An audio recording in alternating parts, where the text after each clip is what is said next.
I went to a painting shop to choose a small gift for my exhausted daughter, hoping it would bring her a little joy. While I was paying, the shop owner suddenly grabbed my hand tightly, his eyes full of warning. "Your son-in-law is not what you think. He's about to come here, hide quickly, and you'll know everything." He hurriedly pulled me to hide behind a huge canvas in a dark corner. 10 minutes later, my son-in-law walked in. Through the gap, I trembled as I heard him laughing mockingly about a plan. And what I heard next made my blood boil. Welcome to the channel. I'm so glad you're joining me for this journey. Before we dive deeper, drop a comment below and let us know where in the world you're watching from tonight. Please keep in mind that certain creative elements have been added for storytelling. It's the underlying message that truly matters. The $82, three $20 bills, two tens and two singles lay on my scarred kitchen table like a mocking testament to 40 years of structural engineering. Yet it was the weight of a stranger's hand on my forearm that truly paralyzed me. I am Howard Palmer, a 69-year-old retired aerospace bridge inspector, currently living in a small apartment in Maplewood, where the silence of my late wife's absence is usually the only thing I have to manage. Every month I perform this same hollow ritual, smoothing out the wrinkled bills and counting the coins until the numbers match the digital deposit of my pension. It is a meticulous habit born of necessity, a way to ensure that the cables of my modest life remain under the proper tension. I live simply keeping my expenses low so that I can occasionally offer a small financial cushion to the only light left in my world, my daughter Emily. She is a pediatric oncology nurse, a job that requires the kind of emotional load-bearing capacity that would snap a lesser person. And lately when she visits, she looks as though her own foundations are beginning to crumble. She is thin, her eyes are permanently shadowed, and her smiles have become performative. Brittle things that I suspect are held together with nothing more than sheer willpower and love for a husband who, by her own accounts, is struggling just as hard as she is. I looked at my wife's photo on the mantle, the silver frame catching the afternoon sun. I whispered to her, promising that I would make Emily smile today, even if it cost me my last 20. Have you ever felt the precise moment a foundation begins to give way beneath your feet? It usually happens in the total silence, a microscopic fracture that eventually invites the entire structure to surrender to gravity. I decided then that I wouldn't go to the family dinner empty-handed. I would buy her that coastal painting I had seen in the window of Green's Fine Art Gallery. It was a modest piece priced at $52, but the blue of the water reminded me of the summers we spent at the shore before the world got so heavy. I dressed with care, choosing my old wool blazer and ensuring the $82 were tucked safely into my wallet. The walk to the gallery was brisk, the January air biting at my cheeks, but my mind was occupied with the engineering of the evening ahead. I needed to be the steady pylon for Emily, the one part of her life that didn't require her to provide care or sacrifice. Green's Fine Art Gallery was a sanctuary of hushed, expensive air, and the rich, complex smell of turpentine and expensive varnish. Walter Green, the 67-year-old owner of Green's Fine Art Gallery, adjusted his spectacles and looked at me with an intensity that made the modest painting in my hands feel like a piece of evidence. He was a man with a heavy knowing sadness in his eyes, the kind of look usually reserved for those who have spent too long inspecting the damage after a storm. I approached the counter, the small canvas tucked under my arm, and offered him a polite smile. I told the owner that it was for my daughter, explaining that she needed to see something beautiful after the back-to-back shifts she had been pulling at the hospital. Walter didn't smile back. Instead, he watched my hands as I opened my wallet, his gaze lingering on the wrinkled $10 bills I was carefully extracting. Then the air in the gallery turned to ice. Without a word of greeting, he reached across the mahogany counter and gripped my arm, his fingers surprisingly strong for a man of his years. The physical intrusion was so sudden, so contrary to the gallery's refined atmosphere, that I felt the bitter tang of sudden fear on my tongue. He didn't let go. Instead, he leaned in until I could see the fine mesh of broken capillaries in his cheeks and smell the faint, sharp scent of peppermint on his breath. He whispered my name, Howard Palmer, and asked if I was indeed the father of Emily Redmond. When I confirmed with a hesitant nod, his expression shifted from professional curiosity to a raw, jagged empathy. He pulled a heavy leather-bound folder from beneath the desk and flipped it open, revealing a stack of high-value invoices. Each one was paid in full, and each one bore the name of my son-in-law, Marcus Redmond. My heart began to drum a frantic, uneven rhythm against my ribs as I looked at the numbers. $3,000 for a landscape, $2,900 for a modern abstract, all paid in cash. Walter Green leaned in his voice, a low, urgent rasp that cut through the silence of the gallery. He told me that he wouldn't usually do this, that it was a violation of every professional code he held dear, but that his own mother had gone through a similar situation. He told me he had watched her lose everything to a man who looked exactly like my son-in-law, a man who built a kingdom of luxury on a foundation of stolen trust. His words were like a blowtorch to a suspension cable, quick, hot, and irreversible. I stared at the invoices, my mind racing to reconcile the image of the Marcus I knew, the one who complained about the cost of gas and his father's medical bills, with the man who was dropping thousands of dollars on oil. Paintings in the middle of a Saturday afternoon. Walter Green explained that Marcus came in regularly, always in the same high-performance car, always dressed in suits that cost more than my entire year's pension. He told me that Marcus often used an account name that made my stomach turn. Emily Palmer, my daughter's maiden name. The implication hit me with the force of a structural collapse. He wasn't just spending money. He was operating under a ghost identity using the name she had before she ever met him. Walter Green checked his watch, his grip on my arm tightening even further, his eyes locked onto mine with a desperate urgency. He told me that Marcus would be here in exactly 15 minutes to pick up a $3,000 landscape he had commissioned. He asked me if I was ready to see the man my daughter was really married to, and as I looked at the $82 still sitting on the counter, I realized that the bridge of my life had just suffered a catastrophic failure.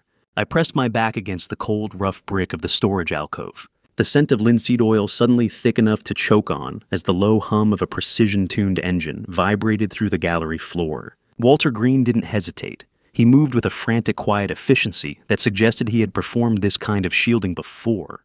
He shoveled aside a stack of empty frames and gestured me behind a massive unfinished landscape canvas that leaned heavily against the wall. The rough weave of the fabric brushed against my face, smelling of dust and old oil paint, as I settled into the narrow shadow. My heart hammered against my ribs like a trapped bird, a frantic percussion that seemed loud enough to alert the entire street. I felt a surge of hot humiliation prickling at my skin. Spied on a bridge as an inspector to find the rot in the steel, but I had never imagined I would be reduced to spying on my own kin in the dark corner of an art shop. Walter leaned close, his face pale and tight in the dim light. He whispered for me to keep my breathing shallow, warning me that the man approaching had the eyes of a hawk. I knotted my throat tight with a metallic, heavy taste of bile that I couldn't swallow away. Then the electric purr stopped. Silence is a terrifying sound when you're hiding. It stretched out thick and heavy until the chime of the front door cut through it like a blade. I peered through a sliver of space between the canvas edge and the brick wall, my vision narrowing as a gleaming cherry-red Tesla pulled into the curb with electric silence. The sun reflected off the hood in a blinding flash, a sharp contrast to the dingy shadows where I crouched. Marcus Redmond, 34, stepped out of the Tesla with the practiced oily grace of a man who owned the pavement. He stood on his Armani suit, catching the afternoon sun like a second. More expensive skin. I barely recognized him. This wasn't the man who sat at my kitchen table last Sunday wearing a faded sweater and complaining that the rising cost of eggs was putting a strain on their budget. This Marcus stood tall, his shoulders back, exuding an aura of immense casual wealth that made my stomach turn. He walked into the gallery with his head held high, the bell announcing his arrival like a fanfare for a king. His voice boomed as he entered, rich and devoid of the hesitant stutter he used at Sunday dinners. He called out to Walter, declaring the latest acquisition a masterpiece before he had even crossed the floor. Through my tiny vantage point, I watched him approach the counter. He moved with a terrifying confidence, his eyes scanning the room with a predator's focus. He didn't see me, but I saw every detail of his betrayal. He reached into his pocket and pulled out a slim, expensive-looking phone, tapping at the screen with fingers that I knew should have been stained with the grime of a hard day's work. How many years of overtime at the hospital does it take to buy one roll of those hundreds? The question burned in my mind as Marcus leaned against the mahogany desk, laughing at something Walter said. He looked so comfortable, so at home in this world of luxury, while my daughter was likely skip-counting pennies for groceries or wearing her shoes until the soles wore thin. Marcus began to flirt with the idea of buying even more, gesturing toward the back seat of the Tesla, where I could see Nordstrom bags in a distinct blue Tiffany box. He laughed a sound that felt like a physical blow to my chest, and told Walter that he was planning a surprise trip for his anniversary. He mentioned a week in Amalfi, a destination Emily had told me only months ago she could never afford to visit even in her dreams. The realization hit me with the weight of a falling girder. He wasn't just spending money, he was living a completely separate life, using her very identity to book high-end travel and luxury goods while she remained trapped in the reality of their supposed poverty. He pulled a thick roll of $100 bills from his pocket, the snap of the paper crisp and loud in the quiet gallery. He counted them out with a terrifying indifference, paying $3,000 for the landscape as if he were buying a pack of gum. I watched him pull out his phone again this time, taking a call. He spoke about a big score and a final phase, his tone clinical and detached. "My wife thinks I'm at the office filling out escrow papers," he said, a smirk playing on his lips. "Let her keep the dream right." The air in my lungs felt like lead. Watching him was like watching a termite feast on the rafters of my own home, efficient, silent, and devastating. He was hollow out the life I had helped Emily build one lie at a time, and he was enjoying the process. Every laugh, every casual flick of $100 bill was a testament to the structural failure of the man I had trusted with my daughter's heart. He gathered his purchases, nodding to Walter with a smug satisfaction, and turned to leave. The bell chimed again, and the Tesla hummed back to life, the red blur of its taillights vanishing down the street. I stepped out from behind the canvas, my legs trembling so violently I had to lean against the wall for support. Walter Green didn't say a word. He walked over to the desk and picked up a heavy ledger, his hands shaking almost as much as mine. He didn't just hand me a single invoice. He pushed the entire book toward me. He pointed to a section showing a private holding company registered to a dead relative of Marcus's, a shell used to funnel Emily's nursing salary away from their joint accounts. My phone buzzed in my pocket, the sharp vibration feeling like an electric shock against my thigh. I pulled it out my fingers, fumbling with the screen. It was a text from Emily. "Hey, Dad. Marcus is finishing up a long shift. We'll be at your place in 10 to pick you up for dinner." I stared at the message, the lies of the man I had just seen, clashing violently with the exhausted love in my daughter's words. I folded the gallery invoices into a tight, jagged square and shoved them into my pocket, feeling the paper bite into my palm, a physical reminder that the man my daughter loved was a ghost I had only just started to haunt. I walked out of the gallery with a gait that felt heavy each step on the pavement, vibrating through my joints like a warning of structural fatigue. The familiar rattling cough of an old Honda Civic signaled my daughter's arrival, the engine struggling, as if it too were exhausted by the life it was forced to lead. My daughter, Emily Palmer, a 32-year-old pediatric oncology nurse, arrived at my curb with dark circles under her eyes that told me she was working shifts for 2 people, even though she only has 1 body. I saw her thin face through the glass, framed by the mess of the car's interior, a graveyard of empty coffee cups and discarded hospital schedules. As I slid into the passenger seat, the smell of stale hospital air and antiseptic hit me a sharp clinical contrast to the expensive linseed oil and luxury I had just witnessed. I looked at her fraying sweater sleeves where she gripped the steering wheel, and a knot of agonizing pity tightened in my chest. "Sorry I am late, Dad," she said, giving me a weary smile that didn't reach her eyes. I had to wait for Marcus to finish a conference call with a potential client. "It is fine, Emily," I replied, my voice sounding distant to my own ears. I was just admiring the art. I kept my hand in my pocket, the sharp edge of the invoices cutting into my skin, anchoring me to the reality she didn't know existed. We pulled away from the curb, the Honda's worn-out engine humming a low, desperate tune. I watched the houses of Maplewood blur past, feeling the weight of the silence between us. How do you tell your child that the person they sleep next to is a stranger wearing the face of a hero? I looked at Emily, wanting to scream the truth. But years of engineering had taught me that you don't dismantle a load-bearing wall without checking the roof first. Instead, I listened. I listened as she spent the 45-minute drive to Princeton, building a monument of excuses for the man who was currently bleeding her dry. She spoke of Marcus's real estate firm, how the market was slow, and how he was spending his nights helping his father, Daniel, navigate the bureaucracy of experimental heart medications. She praised his dedication, her voice full of a tragic, misplaced pride. "Marcus is so stressed, Dad," she whispered, shifting gears with a hand that looked far too fragile for the work she did. "He is trying to save his father while the business struggles. I do not know how he does it." I stared out the window, my reflection in the glass, looking older and angrier than I felt. "I am starting to wonder that myself, honey," I said, the words tasting like copper in my mouth. I almost choked on the words. Almost. The sheer scale of the gaslighting was breathtaking. I thought of the red Tesla and the Armani suit, the casual way Marcus had flipped through $100 bills, while Emily likely skipped lunch to save for the gas in this rattling car. The betrayal felt like a rhythmic pounding in my skull. Every story she told about their financial struggle was a rehearsed script, a layer of paint applied to hide the rot beneath. She mentioned that they'd had to cut back on everything just to keep Daniel's medical bills current. Then she let it slip the blow that almost made me break my silence right there on the turnpike. She told me she had taken a second mortgage on her small condo, the one my late wife had worked 3 jobs to leave her just to help cover Daniel's latest treatment. I felt my stomach drop. That money didn't go to a heart specialist. It went to a leather interior and a chrome grille. It went to a velvet box from Tiffany's. I gripped the door handle until my knuckles turned white, the anger simmering into a steely tactical focus. Marcus wasn't just a spender, he was a parasite, and he had found the perfect host in my daughter's kindness. As we crossed into the affluent outskirts of Princeton, the scenery changed to manicured lawns and towering oaks. But our destination was a carefully crafted anomaly.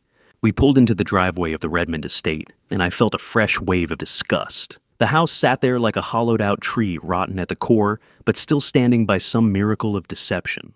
I observed the performative modesty of the place, the peeling gray paint on the porch, the unkempt hedges, the shutters that hung slightly askew. It was a costume. To the world, it looked like the home of a family clinging to the middle class by their fingernails.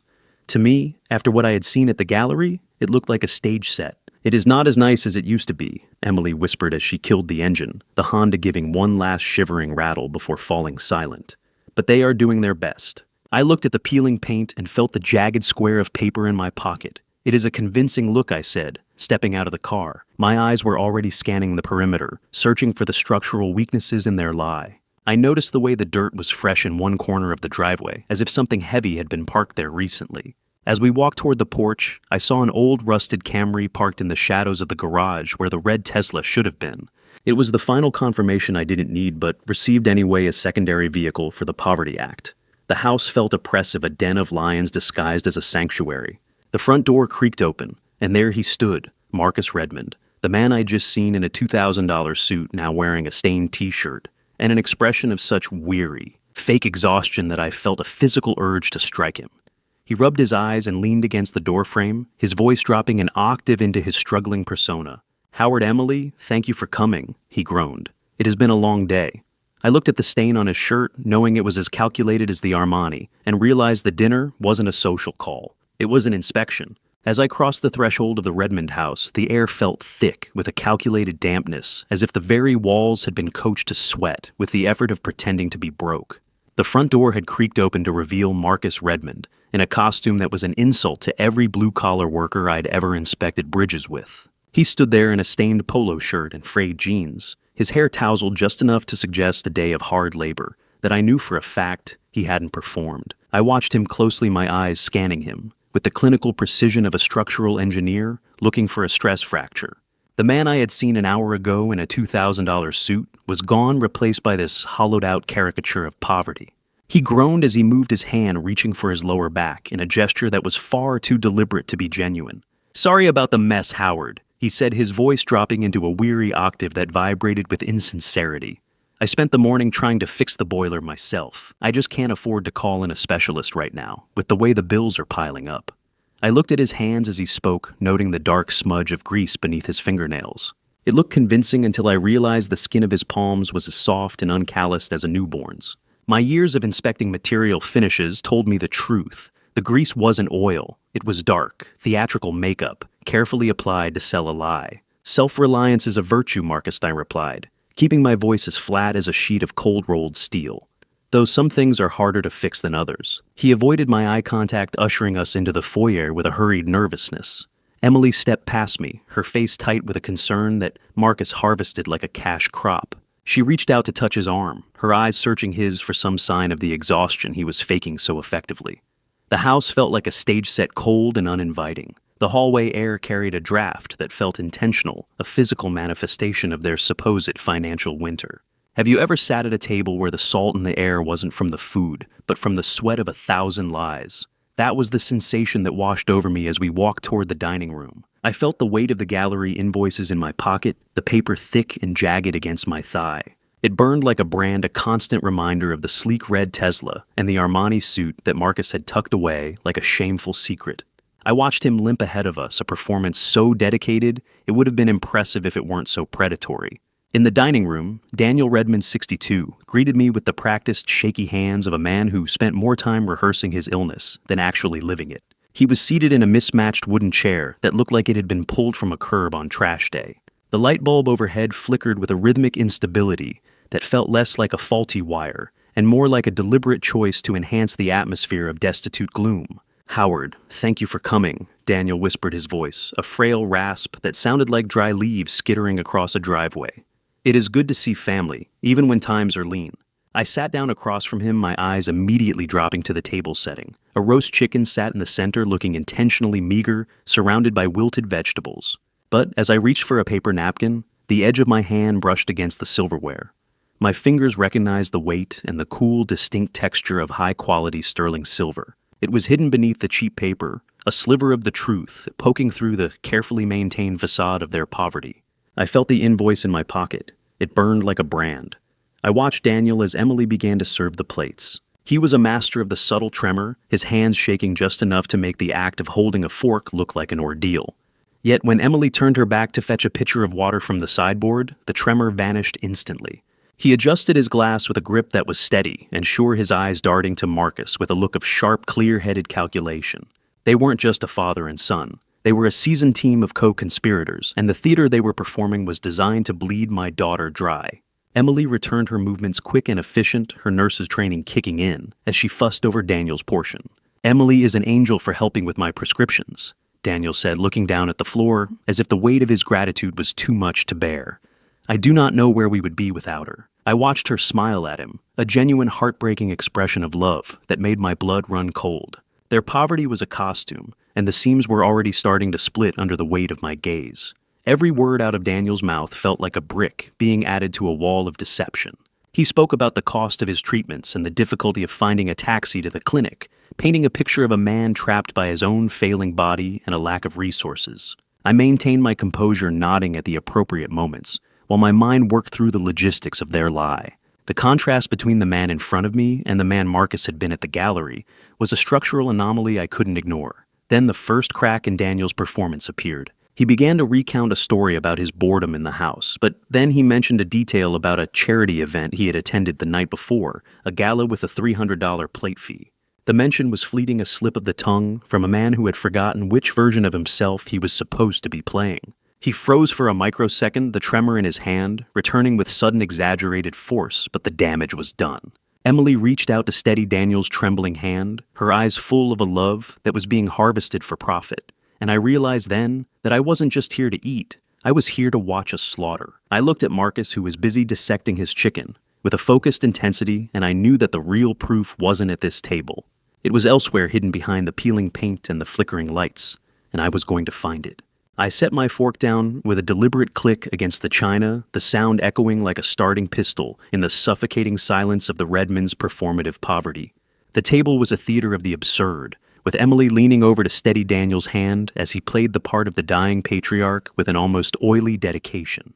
I felt the heat of the gallery invoices in my pocket, a stack of paper that felt like a ticking bomb. I needed to move. I needed to see the physical proof of the rot I knew was hidden beneath this crumbling foundation.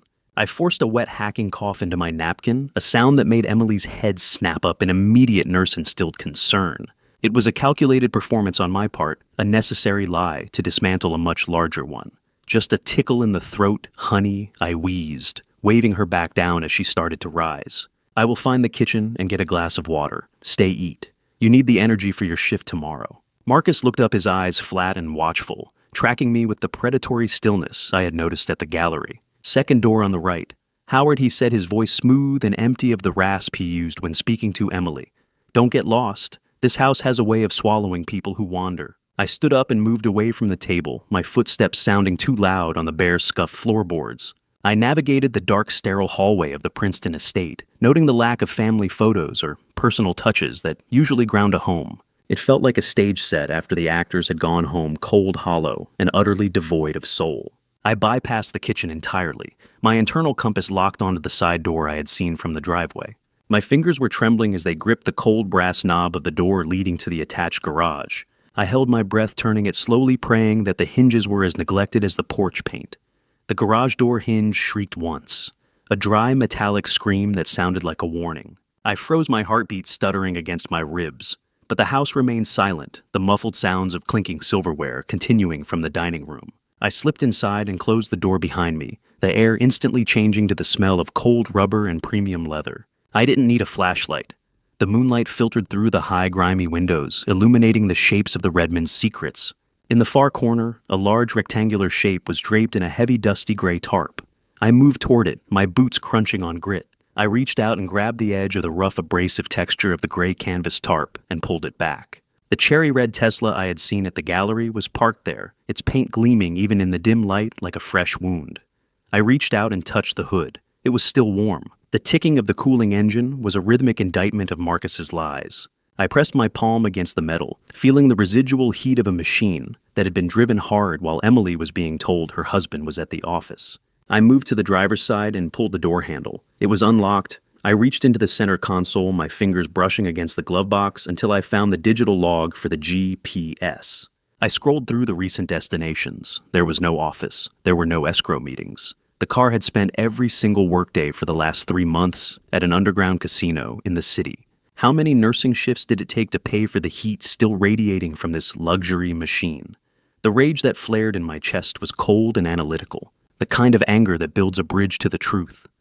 I moved beyond the car, searching the shadows for more evidence of the siphoning. Behind a stack of old newspapers and empty paint cans, I found a pile of charity donation boxes. I pulled the flap of the top one open, expecting old clothes. Instead, the glint of expensive glass caught the light. 3 unopened bottles of Macallan 18 whiskey were nestled inside, valued at nearly $1,000 each. They were hidden away like a dragon's hoard, a secret reserve of luxury for the men who were currently pretending to be too poor to fix a boiler. The Macallan bottles sat there like glass pillars of a temple built on my daughter's exhaustion. It was a staggering level of greed. They weren't just taking Emily's money for survival. They were hoarding a fortune while she wore coffee-stained scrubs and skipped meals to save for their fake medical bills. I felt a drop of clammy sweat prickle at the back of my neck. I realized then that this wasn't just a financial scam. It was a psychological siege. They were breaking her spirit so they could pick the bones of her bank account. I began to move toward the back of the garage, searching for anything else that didn't fit the narrative. In a corner workbench tucked under a pile of oily rags, I found a manila folder. I opened it, my eyes scanning the documents. They were brake inspection reports for Emily's Honda. I felt the air leave my lungs as I saw the dates. The reports were marked for February 15th, a date still weeks away. They had already scheduled an inspection for a car that Emily believed was in perfect working order. The implications were a structural failure of morality. They weren't just planning to steal her money. They were planning the end of the critical framework itself. The house was no longer a home. It was a trap. The floorboards in the hallway groaned, followed by the heavy rhythmic thud of Marcus's Ferragamo shoes, the expensive shoes he wasn't supposed to be wearing, stopping right outside the garage door.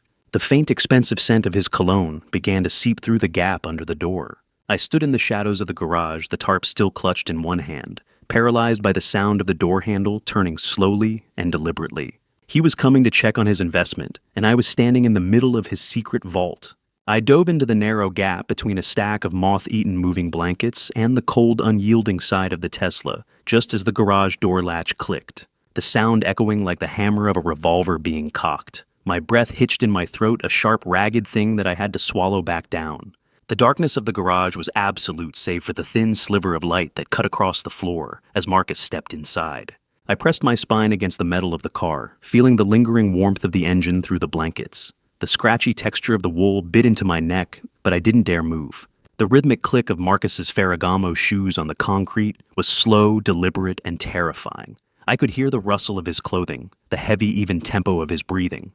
He stopped just feet from where I was, crouched, the smell of his expensive cologne and the faint, sweet scent of Macallan drifting into the space between us. I closed my eyes, praying that the shadows were as thick as they felt. "Where did that old man wander off to?" Marcus muttered, his voice dripping with a sudden sharp impatience that made my skin crawl. He moved closer to the tarped car, his hand brushing against the canvas. I heard the sharp rasp of the fabric as he straightened a corner, his presence so close that I could almost feel the heat radiating from his body. He stood there for what felt like an eternity, likely inspecting the very load-bearing lies he had spent months constructing. My heart was a frantic, trapped thing in my chest, and the acrid metallic taste of fear filled my mouth.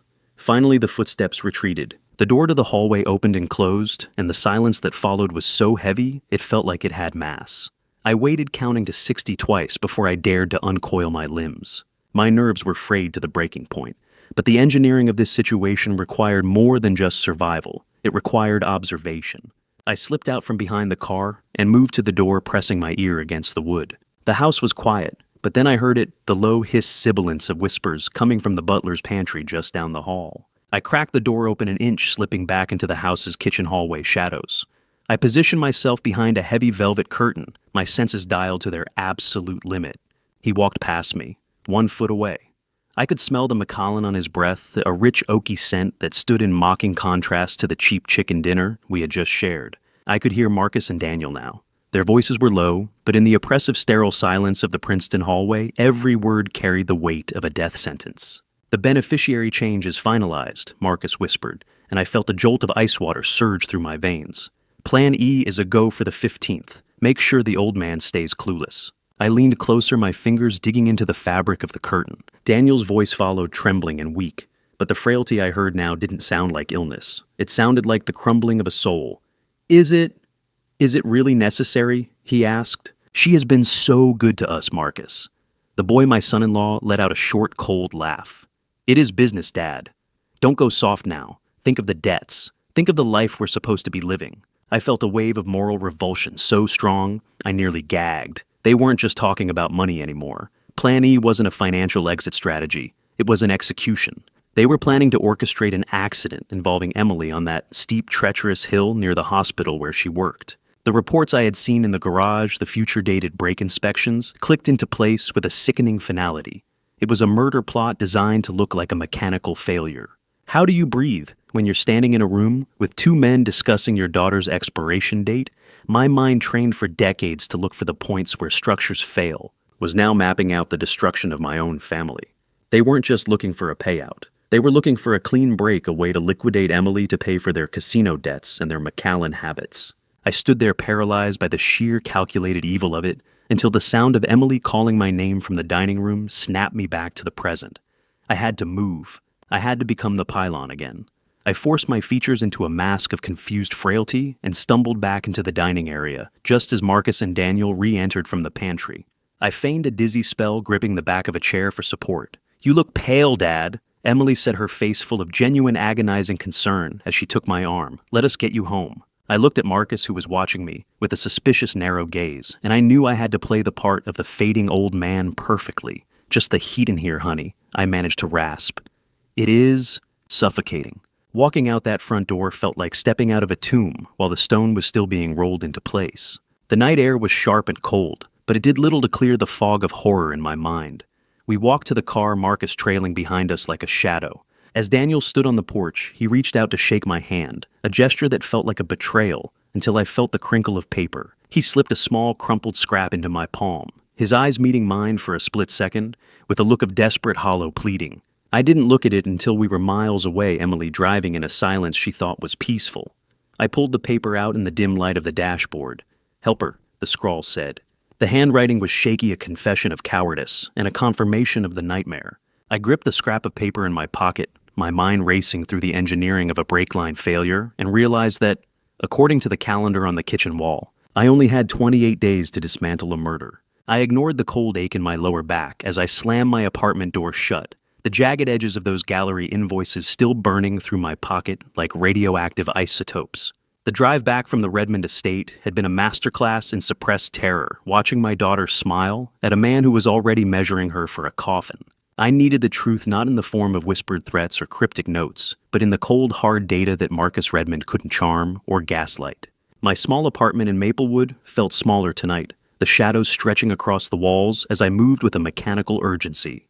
I cleared the scarred surface of my kitchen table, sweeping aside a stack of engineering journals to make room for my workstation.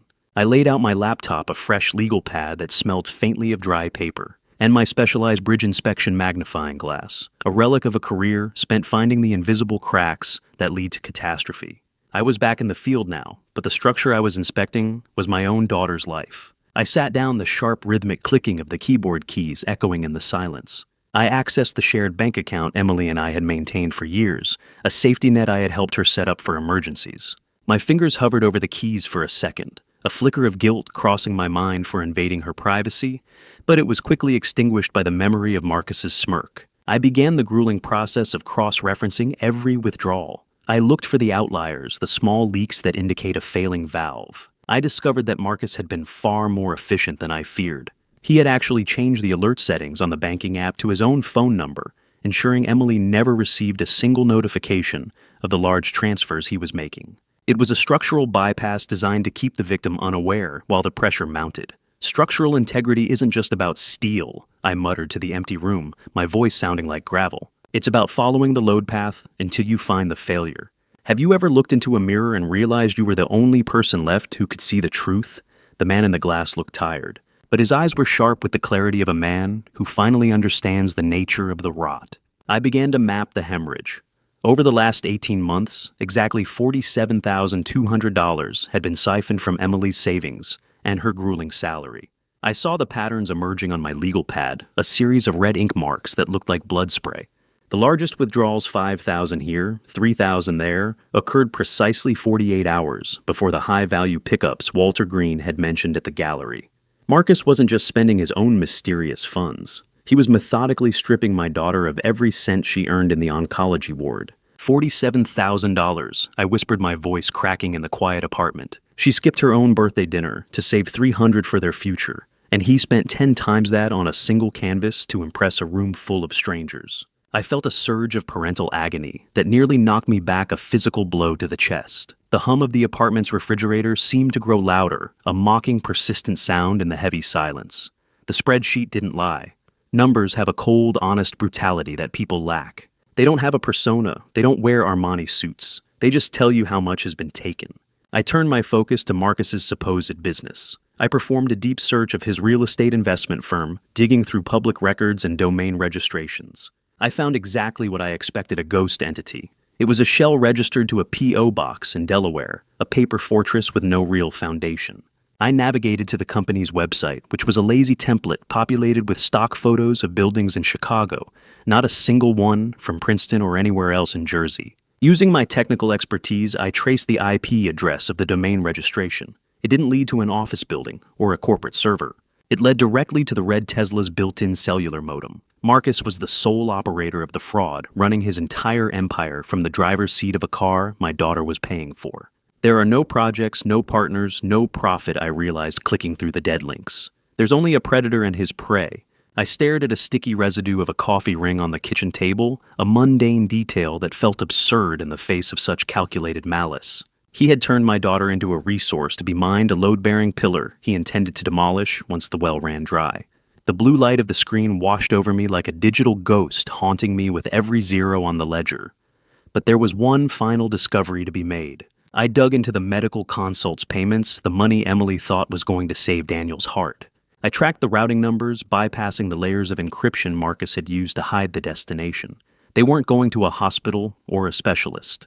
The digital audit revealed they were being routed into a high-stakes offshore gambling account, registered to an alias, the Architect. The irony was almost too much to bear. Marcus saw himself as the builder of his own destiny, while he was actually the one dismantling everything around him. I sat back, my eyes burning from the glare of the laptop, the total financial drain finally calculated. I had the blueprint of his crime, the exact measurements of his betrayal. As I stared at the blinking cursor on the offshore account's login page, the silence was shattered. My landline phone, a relic I kept for emergencies, shrieked in the darkness, a jarring mechanical sound that shouldn't have happened at midnight.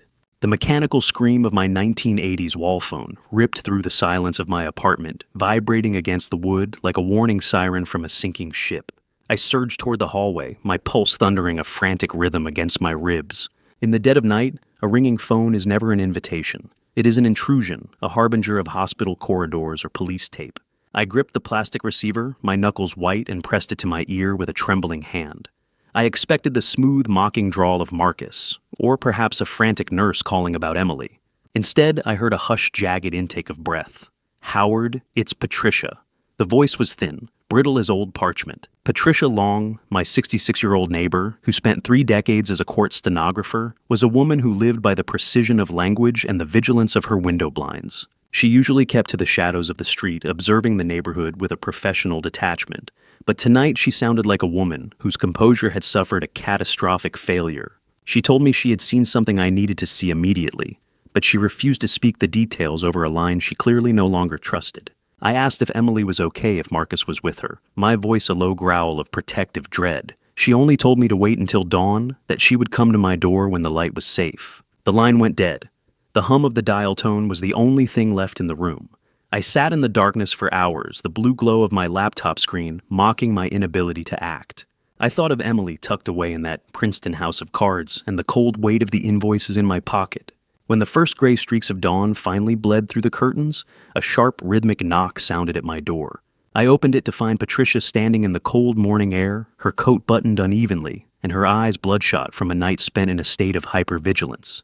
She didn't offer a greeting. She simply walked into my kitchen and placed a printed photograph on the table. It was a pixelated bright image, the kind caught by a high-end surveillance system. Her nephew worked security at the Riverside Grand Casino, she explained, and he had recognized Marcus from a local news segment about real estate. The man in the photo was undeniably Marcus Redmond, but he wasn't the struggling husband I had seen at dinner. He was wearing the same Armani suit from the gallery, his face relaxed and radiating an immense casual wealth. He had his arm draped around a young blonde woman, their heads tilted together in a shared, intimate laugh. My nephew said he dropped $5,000 in 20 minutes like it was pocket change. Howard, Patricia whispered, her hands shaking as she pulled her coat tighter. "And who is she?" I asked, staring at the woman leaning against my son-in-law. My eyes locked onto a glint of light at the woman's throat. I reached for my magnifying glass, the lens enlarging the pixelated details. The air left my lungs as the structure of the lie collapsed further. The woman was wearing a distinctive gold filigree necklace, a piece I recognize as a Palmer family heirloom, a piece Emily thought she had lost months ago during a move. It wasn't lost. It had been harvested, taken from my daughter's jewelry box to adorn the neck of a stranger in a VIP lounge. How much of your soul do you have to sell before you can laugh like that while your wife is bleeding her savings dry? The disgust I felt was a physical thing. A sour heat that rose from my stomach and turned into a glacial, calculating rage. Marcus was funding a life of high-stakes gambling and infidelity with the very money Emily earned in the oncology ward, skipping her own meals to pay for a father-in-law's fake medication. I looked closer at the background of the casino photo, my eyes scanning the shadows behind the high-stakes table. My training as an inspector had taught me to look past the focal point, to find the hidden supports or the subtle cracks in the periphery. There, standing near a tray of drinks, was a second figure. He was standing perfectly upright, his posture straight and his face clear of the frail gray pallor he had worn at the dinner table. It was Daniel Redmond. He wasn't bedridden. He wasn't dying of a failing heart. He was perfectly healthy, acting as a gopher for his son in a den of vice. The betrayal was absolute, a multi-generational conspiracy of predators. "Howard, I'm so sorry," Patricia said, her voice a soft staccato in the quiet kitchen. "I knew I couldn't keep this." I thanked her, my mind already archiving the photo as a piece of terminal evidence. I spent the next hour digitizing the image, adding it to the structural failure file I was building. The photo was a crack in the dam, and I could feel the cold weight of the flood beginning to press against my chest. I tried to eat, but the smell of burnt toast from my forgotten breakfast made my stomach churn. I sat at the table mapping out the next phase of my defense. A $200 an hour nurse funding a $5,000 a night habit. The math doesn't just fail, it's murderous. The math was an indictment of a man who viewed my daughter as a resource to be depleted until the structure snapped. As I stared at the screen, my computer pinged with a new email, an automated notification from Emily's bank. Someone had just attempted to withdraw $10,000 from her equity line, and the location of the ATM was less than 2 blocks from my front door. The proximity felt like a physical assault. It wasn't just a digital theft anymore. The predator was in my immediate vicinity, moving with a desperate, sudden speed. I stood up my chair, scraping against the floorboards, and grabbed my coat. The time for observation had ended. The sound of a car door slamming outside the apartment building echoed through the walls, and I knew before I reached the window that the final phase of Marcus's plan had just arrived at my doorstep. I didn't wait for the knock. I threw the door open just as Emily's hand was raised her face, a pale, tear-streaked map of the devastation Marcus Redmond had spent 2 years perfecting.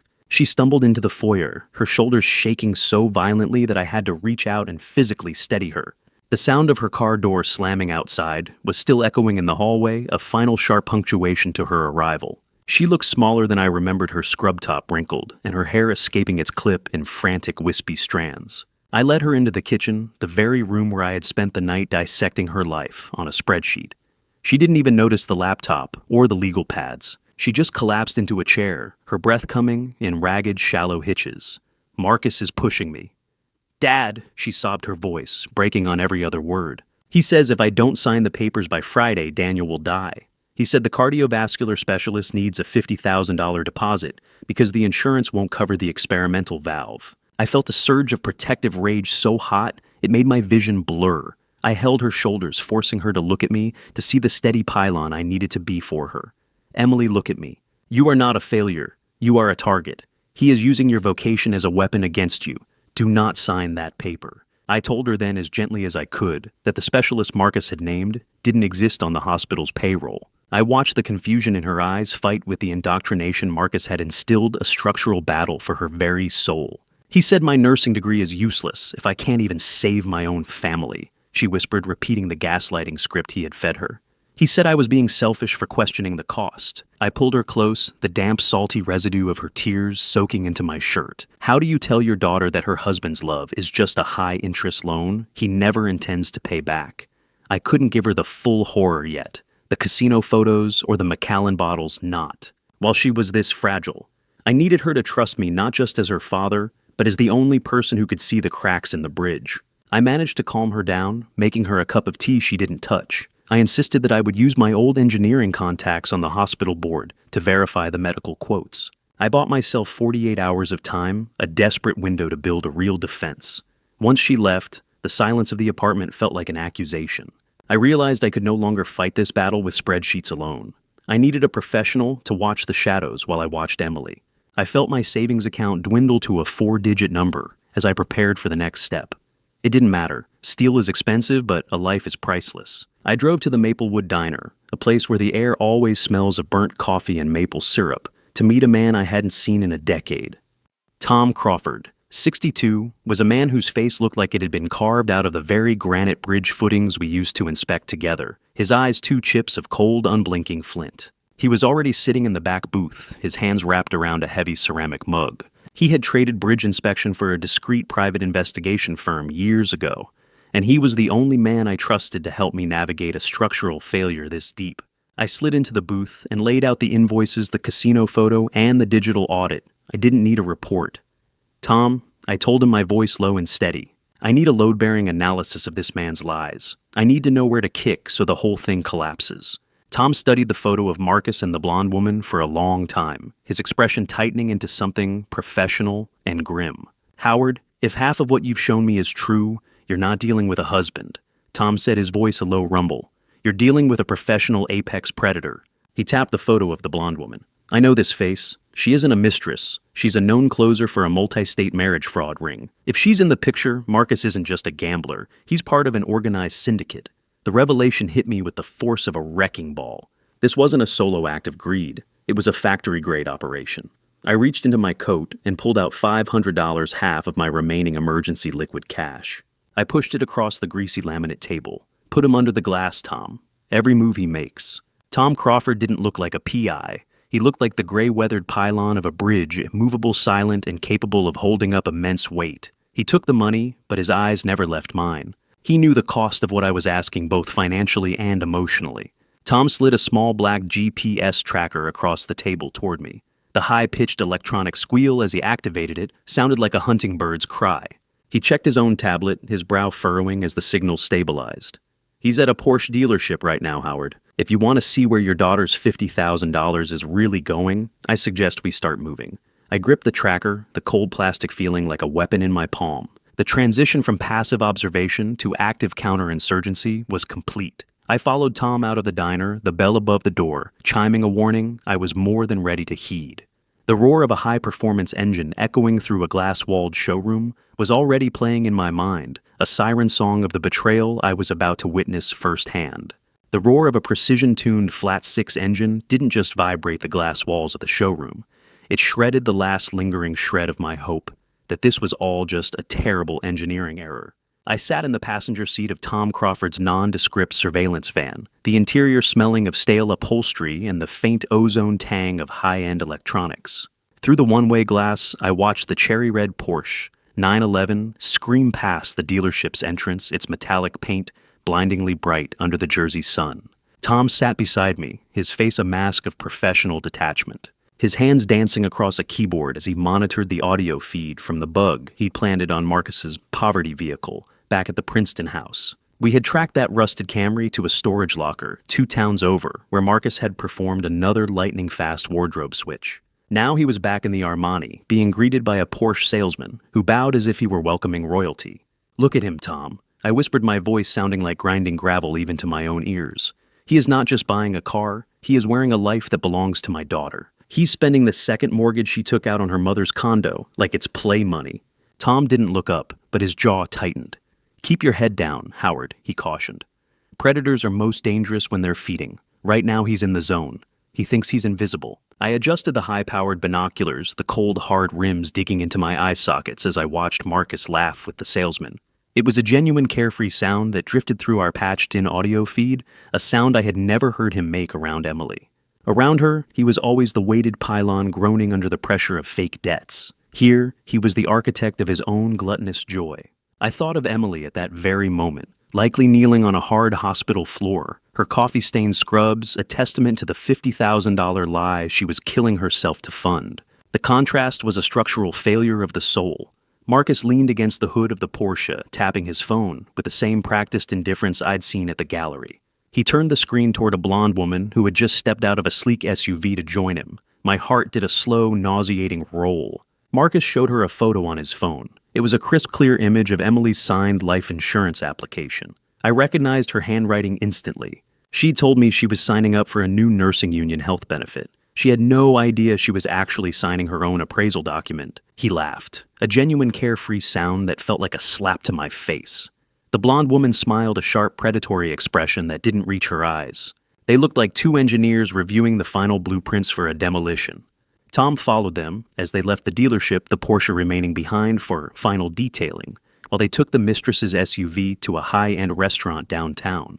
We settled into a spot across the street, the van's ventilation humming a low, anxious tune. Through the binoculars, I watched them take a table with outdoor seating. It was a $200 lunch easily. They toasted with glasses of Macallan, the amber liquid catching the light. I recognized the bottle. It was the same high-end scotch I'd found hidden under the tarps in the Redmond garage. Then Marcus reached into his pocket and produced a small velvet jewelry box. My breath hitched. He handed it to her, and as she opened it, I saw the shimmer of pearls. "She's wearing the Palmer pearls, Tom." I rasped the words, burning my throat. My wife's pearls. Emily thought she'd lost them in the move. He didn't just steal her future. He's stripping the past off her neck to pay for his present. How many double shifts in an oncology ward does it take to buy a velvet box from Tiffany? The question was a rhythmic throb in my temples. I watched the woman clasp the necklace around her throat, her fingers nimble and greedy. Tom was busy snapping high-resolution photos, his camera's shutter, a soft mechanical click, click, click that sounded like a countdown. "This isn't a medical emergency," Howard Tom said, his voice a low rumble of clinical observation. "This is a lifestyle upgrade funded by your daughter's blood, sweat, and tears. He's not just cheating on her, he's liquidating her." I watched Marcus lean in to kiss the woman, but my eyes were drawn to his wrist. He checked his watch, the high-end Apple Watch Ultra I saw at the gallery. He whispered something into her ear that made her smile, widen her teeth white and sharp against the sunlight. Marcus was a parasite that had learned to mimic the heartbeat of the host he was killing, and I was the only one who could see the needle he was using to drain her dry. Tom turned his tablet toward me, his brow furrowed in a way that made my stomach drop further. He had been running a background check on the mistress while we watched the lunch. "Howard, she isn't just a mistress," he revealed, clicking through a professional database. "Her name is Lydia Vance. She's a senior insurance adjuster for the very firm that just fast-tracked Emily's new policy. The blonde woman wasn't just a side piece. She was the inside man. She was the one who had approved the high-value policy without the standard medical physicals that Emily's age and history should have required. The fraud ring didn't just have a hammer and Marcus. They had the legal armor to ensure the payout would be seamless. Steely resolve began to replace the raw anger in my chest. We were no longer just looking at a cheating husband. We were looking at a professional syndicate. I took the bottle of water Tom offered, the plastic crinkling in my shaking hand. The taste was crisp and clean, but it couldn't wash away the bitterness of the betrayal. Marcus leaned in for one last kiss, his hand resting casually on the woman's shoulder. As he pulled back, he checked his watch again, his expression shifting into something dark and urgent. He whispered a final word, and the woman nodded, her eyes darting toward the street, as if she were checking the time on a ticking bomb. The predator's smile didn't just haunt me. It mapped out a cold, calculated geometry of my daughter's demise that I could finally see with terrifying engineering precision. I sat in the cramped, humid interior of Tom Crawford's van, the blue light from the dual monitors washing over my face like a digital ghost. The restaurant scene was still a jagged loop in my mind, but here in Tom's mobile office, the emotional static was being stripped away, leaving only the structural failure of a man's morality. Tom was hunched over his keyboard, the sharp smell of ozone from the overworked computer hardware filling the small space. He was using a specialized software suite to clean up the audio we had captured from Marcus's table. I gripped a cup of black coffee, the liquid bitter and cold, but it was the only thing keeping my hands from shaking. I watched the waveform on the screen jump and stutter until finally the sibilant whispers of my son-in-law became audible. He didn't refer to Emily by her name. He called her the asset. He spoke to that blonde adjuster about the February 15th target date with the same casual tone an engineer might use to discuss a bridge demolition. It was a sickening betrayal. I realized that the nursing union benefits Emily thought she was signing for were actually high-value life insurance documents meticulously prepared by the woman sitting across from Marcus. I discovered that the initial premium for this $500,000 policy was being paid directly from the $50,000 loan Emily hadn't even signed yet. Marcus had already forged her temporary authorization to bridge the gap. The audio hissed. Then through the static, I heard my daughter's name spoken like a death sentence. Tom hit a key, freezing the frame. "Steady, Howard," he said, his voice a low, steady anchor in the storm of my rage. "We need to follow the policy trail. This is the load-bearing lie of his entire operation." I watched as Tom's fingers danced across the keys, breaching the secure portal of the insurance company using the credentials I had helped him identify from Marcus's digital footprint. We found it, a $500,000 term life policy on Emily Palmer. Marcus Redmond was the primary and sole beneficiary. My stomach did a slow, nauseating roll as I saw that the policy had been fast-tracked through Grayson & Associates, the same legal firm linked to the syndicate. $500,000. That was the price he had put on her head. I felt a sense of vertigo, the kind you get when you realize the bridge you're standing on has no pilings left. How do you calculate the stress load on a heart that knows its own child is being appraised for parts? The van felt smaller, the air thicker with the scent of his greed. Every cent she earned in that oncology ward was being used to fund a policy that only paid out if she stopped breathing. I reached for my magnifying glass, pulling the dry, parchment-like policy printouts closer to the flickering monitor. I began to scrutinize the fine print, looking for the stress points. That's when I found it a double indemnity rider. The language was clear, clinical, and predatory. The payout would jump to $1 million if the death was ruled accidental. I cross-referenced this with the brake inspection notes I had found in Marcus's garage. It was an engineering problem for him, Tom. I felt the words come out as a cold, dead rasp. If he cuts the line at the right angle, it's not murder. It's $1 million payday. He was planning to make Emily's death look like a tragic mechanical failure on that steep hill she climbed every morning for her commute. The policy document was a blueprint for a funeral signed in ink that smelled like my daughter's perfume. I could see the whole plan now, the geometry of the crime. The loan, the car, the mistress, and the dead daughter. It was all balanced on a single moment of kinetic failure. The icy tactical fear for Emily's immediate survival was so intense it almost eclipsed the anger. I wasn't just looking at a thief anymore. I was looking at a man who had turned his wife into a terminal project. Tom pointed to a line of code on the secondary monitor, his brow furrowed in a way that made my blood run cold. "Howard, look. He's not just watching her finances. He's installed a remote kill switch on the GPS of her Honda. He can track her to the exact inch of that steep hill whenever he wants." The realization hit me like a physical blow. This wasn't just a plan for the 15th. It was a system. Tom uncovered that the February 15th target wasn't just a random date. It was the day Marcus's massive gambling debt to the syndicate was due. He wasn't just killing her for the money. He was killing her to save his own skin. Emily's accident was a mandatory execution. I stared at the screen, the blue light burning into my retinas. The man I had let into my family, the man I had shared meals with, was currently monitoring my daughter's location like a hunter tracking a deer. The remote kill switch was the final piece of the machine. He could wait for the perfect moment of vulnerability and ensure the failure was absolute. My daughter was living in a trap I hadn't even known existed, and the timer was counting down to a deadline I could finally see. I took a deep breath, the ozone and stale air of the van feeling like the only real things in a world made of lies. I didn't just want to stop him anymore. I wanted to dismantle him, bolt by bolt, until there was nothing left but the wreckage of his own design. Numbers have a cold, honest brutality.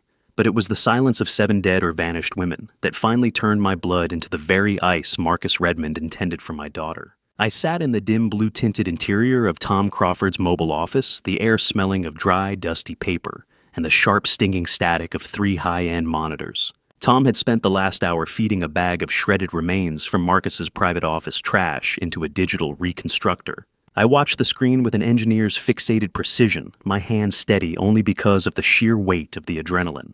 Strips of paper, once nothing more than white confetti, began to align into coherent sentences. We were looking at a series of emails between Marcus and a contact saved only as TC. They weren't discussing real estate or escrow. They were discussing the angle of a cut. The correspondence was a step-by-step guide on how to sabotage the brake lines of a Honda Civic to ensure a slow, undetectable leak. The goal was for the failure to occur exactly at the maximum load point of the Cooper Hill descent, the very route Emily traveled every single morning to reach the hospital. The technical detail was nauseating. It was a planned structural collapse of a human life, engineered with the same care I used to give to a suspension bridge. I felt a heavy metallic taste of iron in my mouth from biting my lip as the realization of the entry twist settled in. Marcus wasn't just a solo predator. The TC in the emails was Travis Coleman, a man whose digital footprint Tom was already beginning to trace.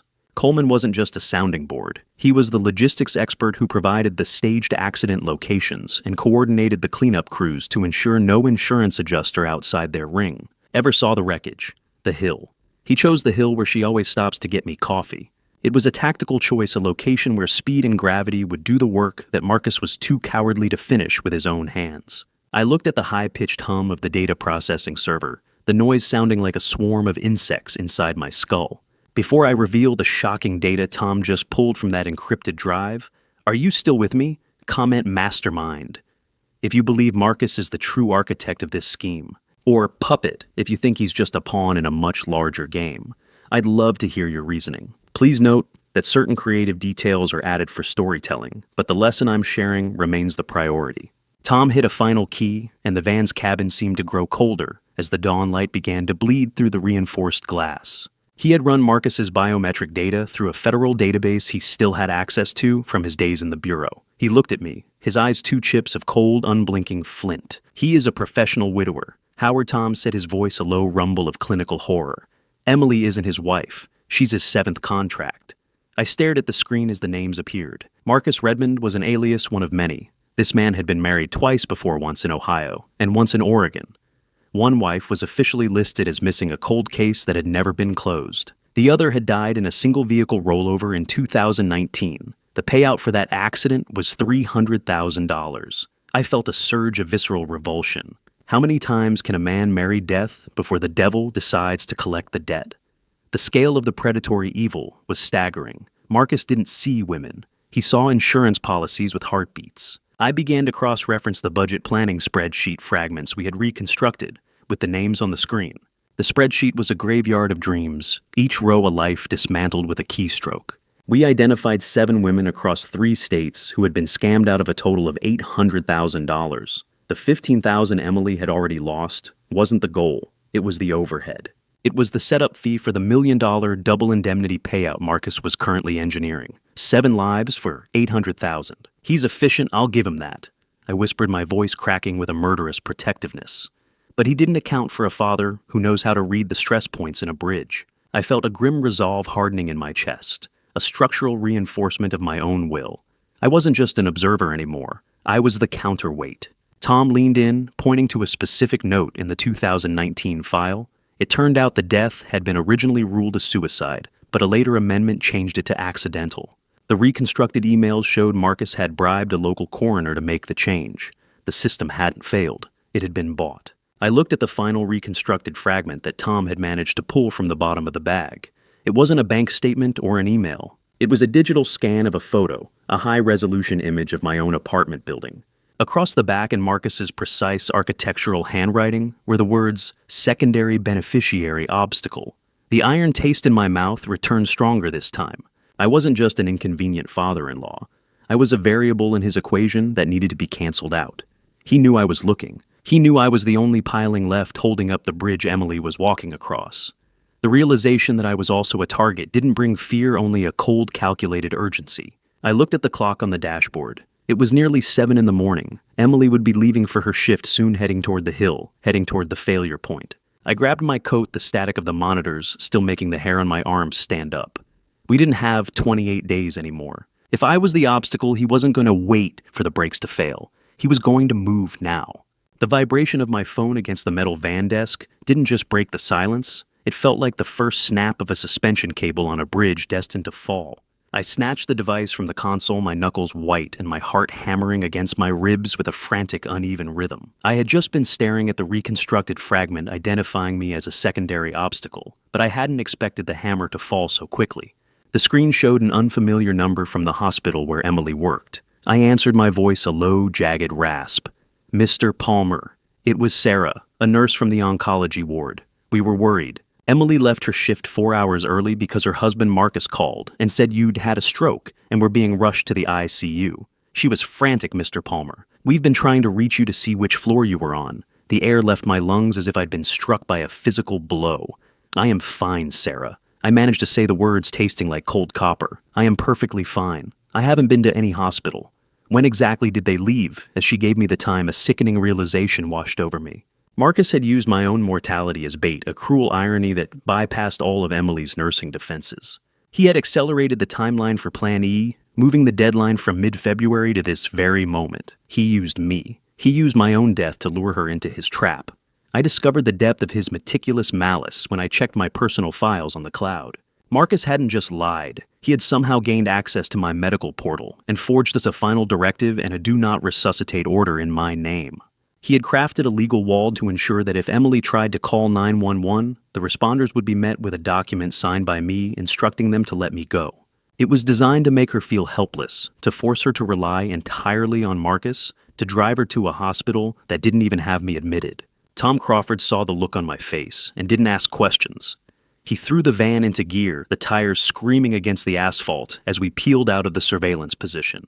I tried calling Emily repeatedly, my thumb bruising against the screen, but each call was sucked into the void of her voicemail. The digital world I had mastered over the last few days was suddenly useless, replaced by the primitive, agonizing physics of distance and speed.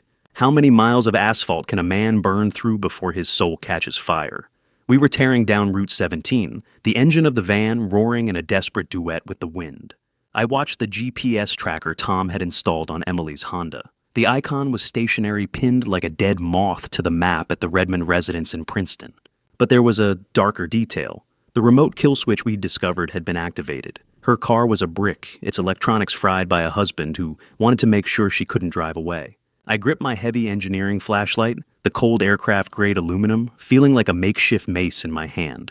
I didn't have a gun, but I had 40 years of understanding how things break. If Marcus Redmond wanted a structural failure, I was going to give him one he hadn't accounted for in his blueprints. Drive faster, Tom. I growled, my eyes fixed on the road ahead. I didn't spend my life studying load-bearing structures to watch my own heart collapse in that house. We arrived at the Princeton estate to find a scene of eerie, curated stillness. The rusted Camry sat in the driveway like a sentinel of fake poverty, but there was no sign of the red Tesla or any movement behind the windows. The house looked different than it had at dinner. The peeling paint and unkempt hedges no longer looked like misfortune, but like camouflage. I was out of the van before Tom had even come to a full stop. I found the front door unlocked, swinging open with a heavy, ominous ease. Inside the house didn't smell like overcooked chicken or the stale air of a sick room.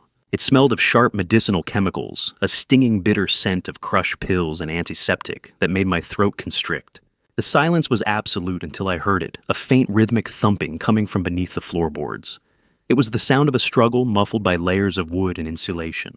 I followed the noise to the basement door. My hand shook as I turned the knob, the darkness of the stairs yawning open like the throat of a beast. The basement air was a stagnant pool of chemical rot, drowning the life out of the only thing I had left. I descended the stairs, my flashlight cutting a violent path through the gloom. There, slumped against a cold concrete pillar, was Emily. She looked small, her nurse's uniform stained with the dust of the floor.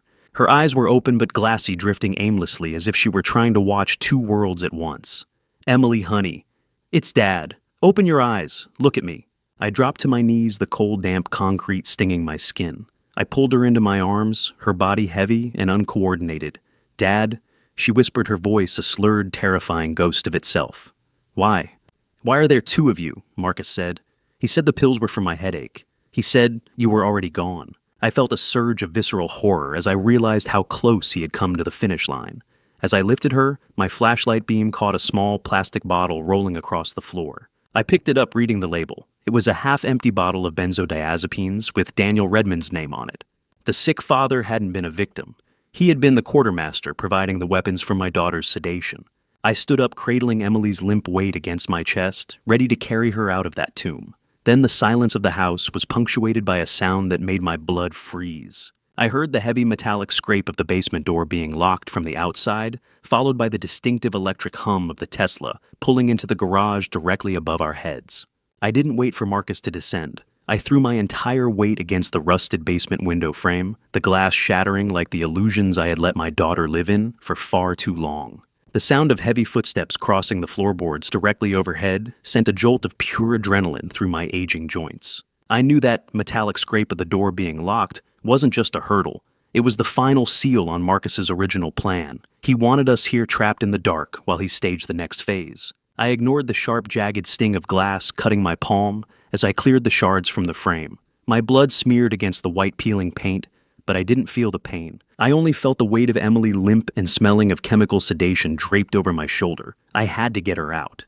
I discovered that the vitamins Marcus had been forcing on her weren't just random sedatives. I found a discarded blister pack in the corner of the basement that matched Daniel's heart. Medication-powerful beta blockers mixed with benzos. Marcus hadn't just drugged her. He had stolen them from Daniel's genuine stash, intending to frame the sickly father for an accidental overdose if the Hill plot failed. It was a secondary structural failure he'd engineered into the lie, a backup plan in case the car didn't do the job. I hoisted Emily toward the narrow opening, my muscles screaming under the load. I was 69 years old, but in that moment I moved with the desperate strength of a man who was holding the last intact pylon of a collapsing bridge. I pushed her through the window first, watching her slide onto the damp, cold earth of the backyard. The footsteps above stopped right over the basement stairs. I scrambled up after her, my boots kicking at the concrete wall, until I tumbled out into the overgrown grass. The house lights flared to life behind us, casting long, predatory shadows across the lawn. "Keep your head down, Emily," I rasped, though she was barely conscious enough to hear me. "Don't look back at the house. Just keep moving." I dragged her toward the tree line, my breath coming in ragged, shallow hitches that burned my lungs. The van tires screamed. It was the only sound louder than the shattering of my own composure. Tom Crawford slid the side door open before the vehicle had even fully stopped. "Howard, get in." "I've got the paramedics on the line," Tom shouted over the engine's roar. I threw Emily inside and dived in after her, the van peeling away just as the back door of the Redmond estate flew open, a dark silhouette framed in the sudden blinding yellow light of the foyer. By the time we reached St. Mary's ER, the panic had settled into a cold clinical focus. I watched through the small window of the trauma bay as the nurses moved with a synchronized efficiency that reminded me of a well-drilled repair crew. They stripped her of her clothes, the very scrubs she had been wearing, when Marcus lured her into the trap and started the IV fluids. The rhythmic mechanical chirp of the heart monitor was the only thing that kept me anchored to the floor. The ER doctor, a woman with tired eyes and a firm grip, stepped out to speak to me. "She's lucky you found her when you did, Mr. Palmer. Another hour and the combination of her exhaustion and the dosage could have caused her respiratory failure. She was essentially drowning in her own sleep. How do you explain to a child that the monster under the bed eventually grew up and married her?" I sat by her bed for hours, clutching her limp. Pale hand as the hospital-grade floor wax filled my nostrils with its sterile chemical scent. I watched the color slowly return to her face, a slow sunrise after a night of absolute darkness. I sat there with my legal pad and the reconstructed files, waiting for the moment the structural integrity of her world would finally give way. Emily finally stirred around 10 o'clock. Her eyes drifted open, glassy and confused, scanning the harsh fluorescent lights of the ceiling. "Dad?" She whispered, her voice a dry, jagged ghost of itself. Where is Marcus? He said you were in the ICU. He said I had to take the pills to stay calm. Even now drugged and betrayed, she was trying to find a way to make his lies hold weight. I realized I could not be gentle anymore. The time for soft words had passed when he turned the key on that basement door. I spread the reconstructed Plan E emails across her hospital tray, the paper crinkling under my trembling hands. I laid out the life insurance policy with a double indemnity clause and the photos of Marcus at the casino, his arm around a woman wearing our family's pearls. He wasn't saving your father, Emily. I watched her scan the words primary beneficiary and brake line sabotage. He was counting the days until your car hit that hill. He was appraisal you for parts, honey. The hospital records were a white light autopsy of a marriage that had been dead on arrival. I watched her heart break in real time. It wasn't a sudden snap. It was a slow, agonizing crumble, the sound of a foundation surrendering to the tide. I gave him everything, Dad. She choked out the first real tears tracking through the hospital grime on her cheeks. I even apologized for being tired. I thought I was the one failing us. I'm a fool. I'm such a fool.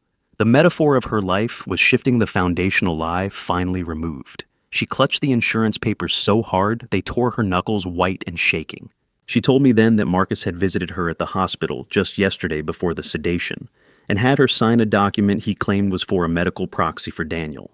It was a power of attorney, Dad. He told me it was for the insurance. I realized with a jolt of icy terror that Marcus now had the legal right to pull her out of this hospital against her will. He wasn't just a husband. He was her legal captor. The sliding glass doors of the ER hissed open with a sound like a guillotine.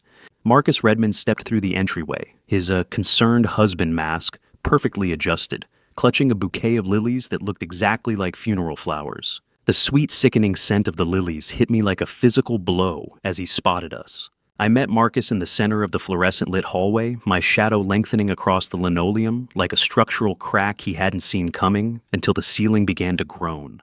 I heard his voice before I saw him calling out Emily's name in a tone full of fake honeyed concern. He was walking toward the ER bay, clutching a bouquet of white lilies that looked less like a gift and more like a floral arrangement for a wake.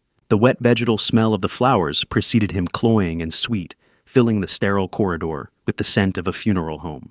I stepped out from the bay, blocking his path, my feet planted firmly on the polished tiles. Marcus stopped, his eyes widening for a fraction of a second before the mask of the grieving husband was slammed back into place. "Howard, thank God you are here," he said, his voice trembling with practiced emotion.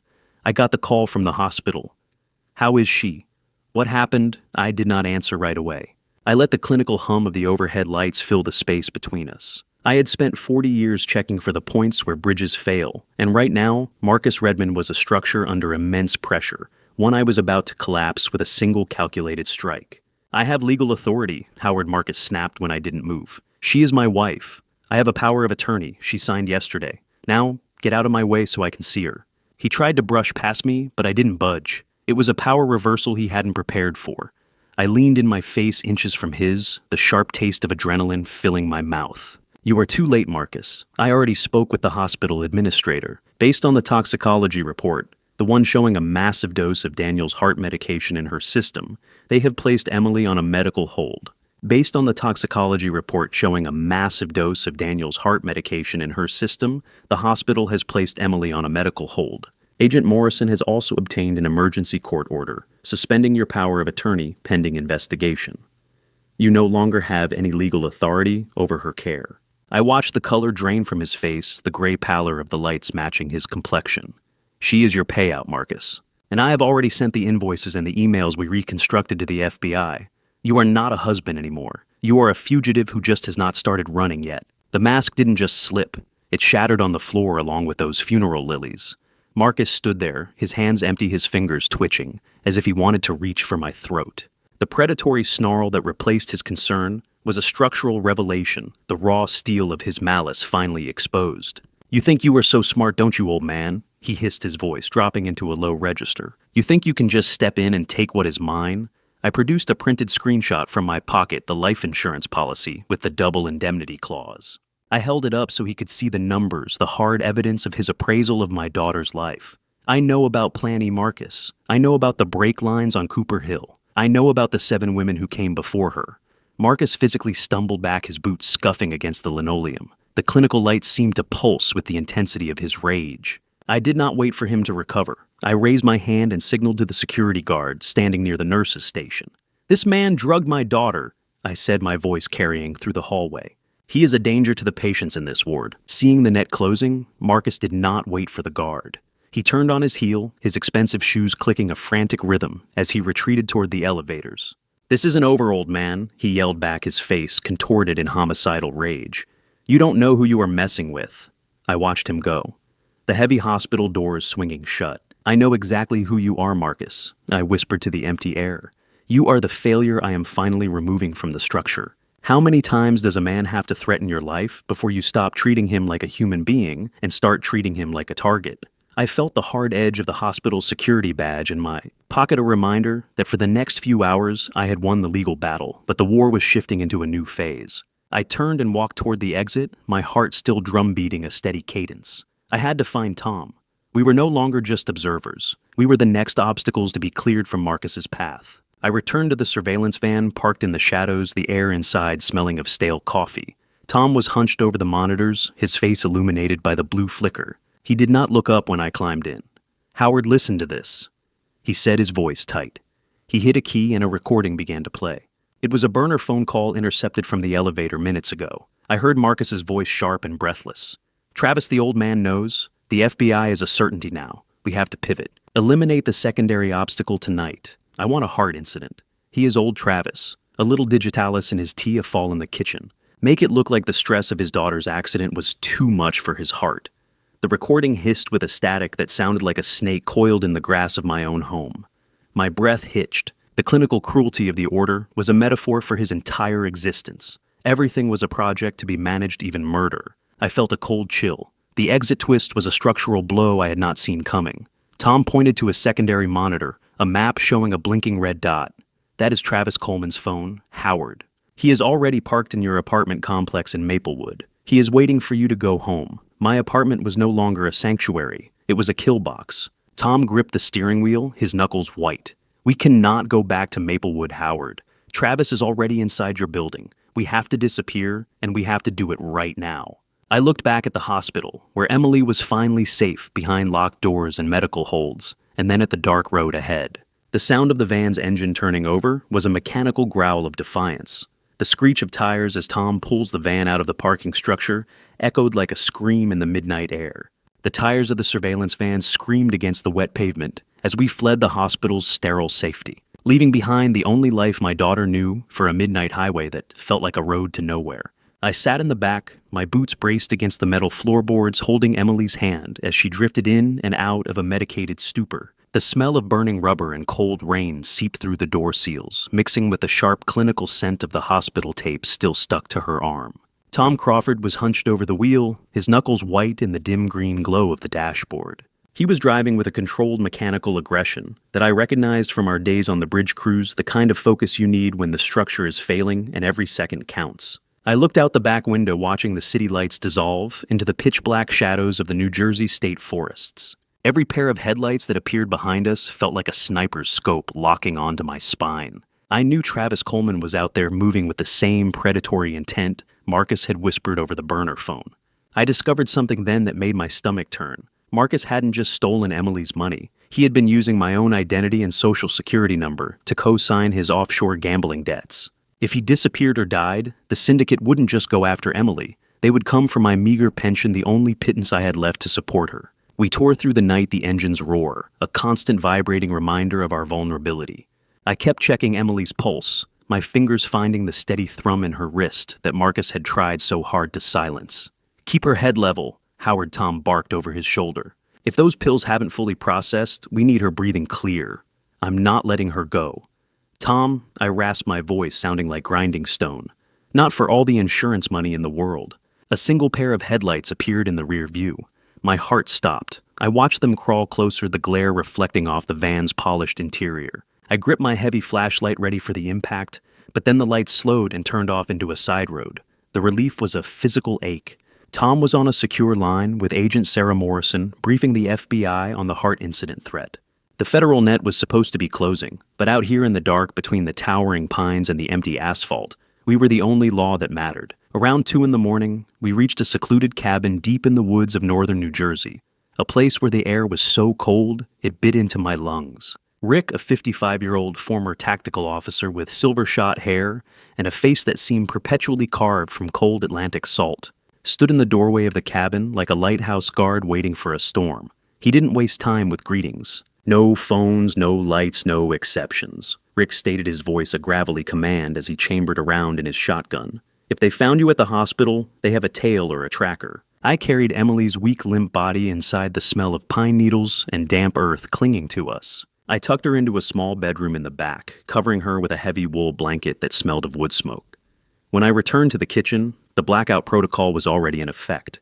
Rick had covered the windows with heavy canvas, and the only light came from a single flickering kerosene lamp on the table. We sat in the heavy silence of the woods, three men who had spent their lives inspecting failures, now waiting for the ultimate collapse. How can a man sleep in the same bed as a woman he's already filed under disposition? The question haunted me as I sat at the table, my eyes drawn to Emily's tote bag in the corner. I reached inside and pulled out Marcus's laptop. She must have grabbed it in her dazed state before we left the house. I used my engineering logic to bypass the simple security password, his own wedding anniversary, a final insult to the sanctity of the bond. I found a hidden partition, a digital vault, where he kept the blueprints of his greed. I unmasked a spreadsheet titled budget_planning.xlsx. The spreadsheet was a blueprint for a slaughterhouse, and my daughter was the next one in the chute. I stared at the names of 7 women, including Emily. There were columns for acquisition cost, insurance value, and a chilling final column labeled disposition. The entry for Emily was listed as work in progress with a payout date of February 15th. "Look at the names above hers," Howard Tom whispered, leaning over my shoulder. 2 of them are marked completed. Those are the ones who didn't survive the accident. My hands shook as I scrolled further down, discovering a monthly consulting fee paid to a local police precinct. The Redmond Ring hadn't just been lucky. They had bought protection from the very people supposed to investigate the accidents. The clicking of the keyboard was the only sound in the absolute silence of the cabin, a rhythmic tapping that felt like a death knell. We had the evidence now, the names, the bank accounts, the proof of the serial murders. It was a triumph of data over deception, but the victory felt hollow in the freezing air of the safe house. Suddenly, Tom's satellite phone chirped with a message from Agent Morrison. The high-pitched digital sound was like a gunshot in the quiet room. I watched Tom's face drain of all color as he read the screen. Warehouse raid failed. He read aloud, his voice hollow. Suspects fled at 1 a.m. They know about the cabin. I looked at the heavy branch snapping in the woods just outside the kitchen window, the sound sharp and deliberate. We weren't safe. The structure hadn't just cracked, it was coming down on top of us. The blue light of Tom's satellite phone didn't just illuminate his pale face. It cast a sickly glow over the structural collapse of our only remaining sanctuary, proving that the predators hadn't just escaped the net, they were holding the strings. I sat at the small pine table, the wood rough against my palms, watching the transmission details scroll across the screen. Agent Morrison's message was a terminal fracture in our safety. They had hit the warehouse at 1 a.m., but it was a tomb of empty crates and discarded burner phones. Marcus and Travis Coleman were gone, and worse, they had cleared out with a precision that screamed advance warning. "They didn't just run, Tom?" I rasped, my voice sounding like gravel being crushed under a heavy load. "They were escorted out by a warning call. We aren't being hunted by thugs. We're being hunted by the system." Tom nodded, his eyes fixed on the map. It was a breach of intel that made my skin crawl. Rick immediately shifted into a higher tier of blackout protocol. He didn't ask for permission. He simply grabbed a stack of heavy plywood from the porch and began hammering it over the already dark windows. "Rick, get the boards up," I urged, feeling the phantom pressure of eyes from the tree line. "If they know the coordinates, we're sitting ducks in a glass house." The hammer met the wood, a loud, violent crack of a nail being driven home. It sounded too much like a gunshot. Each blow vibrated through the floorboards, a rhythmic reminder that our perimeter was shrinking. I realized then that the GPS tracker Tom had slid across the diner table weeks ago wasn't the failsafe I thought it was. It was a dual signal device, a sophisticated piece of hardware that Travis, the syndicate's technical logistics expert, had remotely hijacked. He hadn't just been tracking Marcus, he had reversed the polarity using our own surveillance as a homing beacon to lead them straight to this cabin. It was a structural betrayal of the very technology I had relied on to save my daughter. Tom sat hunched over his laptop, monitoring police frequencies and fugitive alerts, but the air in the room felt heavy with the scent of fresh plywood and our own cold sweat. We watched the BOLO alerts for the red Tesla, but I knew better. Men this calculated would have switched vehicles at a prearranged cold site hours ago, vanishing into the gray geography of the Jersey Turnpike. By 8 a.m., the cabin was a dark, airless box. I checked on Emily in the back bedroom. She was awake but fragile, her eyes wide, and tracking the sounds of Rick's heavy boots in the hallway. I had to explain to her that the temporary peace of the cabin had been shattered by the failed raid. "They're coming for the laptop, aren't they?" She asked, her voice a dry, papery whisper that broke my heart. She clutched the heavy wool blanket to her chest, as if it could stop a bullet. "They're coming for their completed column, honey, I told her, my hand steadying her shoulders. But they have to get through me first. I felt a surge of protective fury that felt as old as the mountains surrounding us. How do you defend a perimeter when the enemy is already inside, the thoughts you haven't even spoken yet? I left her with a glass of water and returned to the kitchen, where Tom was sifting through the encrypted noise of the web. The low, persistent hum of his hardware was the only sound in the suffocating silence. We were waiting for the next crack in the structure, the moment when the pressure would finally force a collapse. The group spent a restless morning in the total silence, jumping at every snap of a dry branch in the surrounding woods. Around 3 p.m., the bitter taste of cold, dreg-filled coffee was the only thing keeping me upright. Tom's phone suddenly vibrated on the laminate counter, a sharp buzzing intrusion that made me reach for my heavy engineering flashlight. It was a notification from an unknown encrypted source. I looked over his shoulder as he opened the message. There was no text at first, only a high-resolution, grainy photograph. The tree line wasn't a forest anymore. It was a wall of dark, unblinking eyes waiting for the sun to drop. The photo showed me. It was a live shot of me, standing by the small kitchen window, taken from the tree line, only minutes before Rick had finished boarding it up. My chest tightened against my ribs, a rhythmic, heavy thumping that drowned out the hum of the laptop. "Tom, look at the timestamp," I whispered, pointing at the digital clock on the screen. "That's me, 5 minutes ago. They're in the woods. They aren't coming. They're already here." The realization of our total physical vulnerability was an absolute peak of suspense. I could feel the frigid, damp air seep through the gaps in the boards, smelling of winter ozone and impending violence. Then, a second notification pinged. It was the plan reveal, a text message that stripped away the last of Marcus's humanity. "Give us the laptop, and the girl, and the old man gets a clean heart attack instead of a messy one." It was a bargain made in hell, a final appraisal of my life against the data we held. The metaphor of the bridge was gone. We were just flesh and bone in a wooden cage. I gripped the edge of the table, my knuckles white, staring at the phone like it was a venomous snake. A heavy thud suddenly vibrated through the floorboards, not from the wind or a falling branch, but from the distinct, undeniable weight of a boot landing on the porch right outside the kitchen door. The structure groaned, the wood of the porch yielding to the predator's weight. I looked at Tom, then at Rick, who was already raising his shotgun toward the door handle. The lock rattled, a frantic, rhythmic clicking that signaled the end of our hiding and the beginning of the siege. The wood of the kitchen door didn't just rattle, it groaned under the weight of a shoulder that knew exactly how to find the weakest point in a structure's defense. I stood in the center of the dark cabin, my fingers white-knuckled around the handle of an old aluminum baseball bat. The sound of the kitchen door handle rattling as someone tried the lock sent a vibration through the floorboards that I felt in the very marrow of my bones. Rick didn't hesitate. He gestured toward the narrow hallway with a sharp downward motion of his shotgun. "Bathroom?" Now he roared, his voice a low-frequency rumble that cut through the mounting panic. I grabbed Emily by the elbow, her skin cold and clammy beneath her sweater. She was still half lost in the sedative fog, her eyes tracking the shadows with a terrified, uncomprehending sluggishness. I led her into the windowless bathroom and hoisted her into the cast-iron bathtub, just as Rick had ordered. "Guard her with your life, Howard," he barked, moving back toward the kitchen. I realized then that my 40 years of studying structural integrity had narrowed down to this, defending 1 square inch of timber between my daughter and a predator. Crack. The door frame didn't just break, it screamed. It was the sound of heavy timber braces, Rick's prior reinforcements, fighting against the brute force of a shoulder. I discovered a horrifying detail. Through the thin walls, Marcus wasn't the one at the door. I heard him arguing with someone outside, his voice sharp and high-pitched with desperation.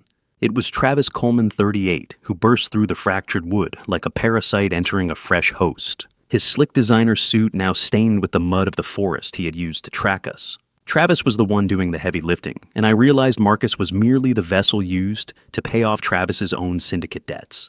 I knelt beside the tub. The cold porcelain texture of the bathtub bit into my knees. I wrapped my arm around Emily, pulling her head to my chest. "Don't listen, Emily," I whispered, my voice thick with a primal protectiveness. "Just listen to my voice. I'm right here. I'm not leaving you." Outside the bathroom door, the cabin had become a theater of violence. Glass shattered in the living room as a rock was hurled through the plywood, letting the freezing winter air rush into our small sanctuary. The blinding white light of the snow outside the shattered window reflected off the hallway walls, casting distorted, jumping shadows. Marcus began shouting from the woods, his voice amplified by the trees sounding hollow and monstrous. "Give me the laptop and the nurse, Howard," he screamed. "I'll make sure your heart gives out quickly." "It's over, old man. You're just a disposition on a ledger. The clinical hatred in his voice was a structural revelation. He didn't see a family, he saw an inventory. How much of a man is left when he has to hide behind a cast iron tub to keep his child from becoming a statistic? I felt the ancient weight of the bat in my hands, a low-tech answer to a high-stakes betrayal. The sound of a heavy industrial sledgehammer struck the rear door with a rhythmic bone-shaking thud. Rick fired a warning shot through the wood, the smell of gunpowder and winter ozone instantly filling the hallway. The blast was deafening in the confined space, leaving a high-pitched ringing in my ears. But there was return fire from the tree line, a sharp pop, pop, pop that forced Rick to dive for cover. I heard the back door finally give way, the timber splintering with a sound like a small explosion. Multiple sets of heavy boots entered the living room, their weight vibrating through the floorboards. The cabin was no longer a home. It was a sinking ship, and the ocean was made of hungry, desperate men. I locked the bathroom door, my breath coming in shallow, silent gasps. The air in the small room felt thick, claustrophobic, and charged with the metallic scent of adrenaline. I watched the door handle, waiting for the moment the structural failure would reach the final room in the house. Every creak of the floorboards felt like a countdown. Then above the chaos of the breaking wood and the shouting, I heard a new sound. It was a rhythmic, distant beat, a low-frequency thrum that grew louder with every second. It was the distinct pulse of a low-flying helicopter. The exit twist hit me with a surge of hope. The mole in the precinct wasn't as powerful as the FBI's backup units. Agent Morrison hadn't abandoned us, but the rescue was miles of air away, and the threat was only inches of wood. The bathroom door handle turned once, twice, and then a heavy boot slammed against the wood. The lock groaned, the screws stripping from the soft pine. I stood up, stepping in front of the tub, the bat raised over my shoulder. My vision narrowed until all I could see was the point where the door met the frame. I wasn't an old man anymore. I wasn't an inspector. I was the last remaining support of the Palmer name. A second kick sent a shower of white-painted splinters into the room. The door bowed inward, the wood screaming under the tension. I could smell the sweat and the expensive cloying cologne of the man on the other side. The floorboards under my feet felt solid, the foundation of my resolve finally set in stone. I took a deep breath, the cold air from the hallway stinging my lungs, and prepared for the explosion of the bathroom door as the lock finally gave way. I knew what was coming, and for the first time since the gallery, I wasn't afraid of the collapse. I was ready to meet it. The bathroom door didn't just open. It exploded inward in a shower of white-painted splinters. But the roar that followed wasn't from Marcus Redmond. It was the thunder of justice arriving in a flash bang of blinding light. I threw myself over Emily, shielding her body with mine, as the blinding white-hot glare of a flashbang detonated in the living room, turning the world into a searing void of noise and light. The cabin roof seemed to vibrate with the arrival of the FBI tactical unit, their boots thundering across the porch like the hammer of God. Through the fractured bathroom door, I saw figures in tactical gear moving with the grace of high-tensile steel cables. Travis Coleman had been reaching for the bathtub, his face a snarl of desperation. But he was swept off his feet before his fingers could touch the porcelain. Flashbangs continued to echo the smell of burnt gunpowder and old wood filling the air. Marcus Redmond was pinned to the floor, his face pressed into the dusty floorboards. The concerned husband mask was gone, replaced by animalistic screaming about his rights and legal representation. In the corner, Daniel Redmond sat, huddled sobbing, with a mix of terror and profound relief that the nightmare had finally reached its structural limit.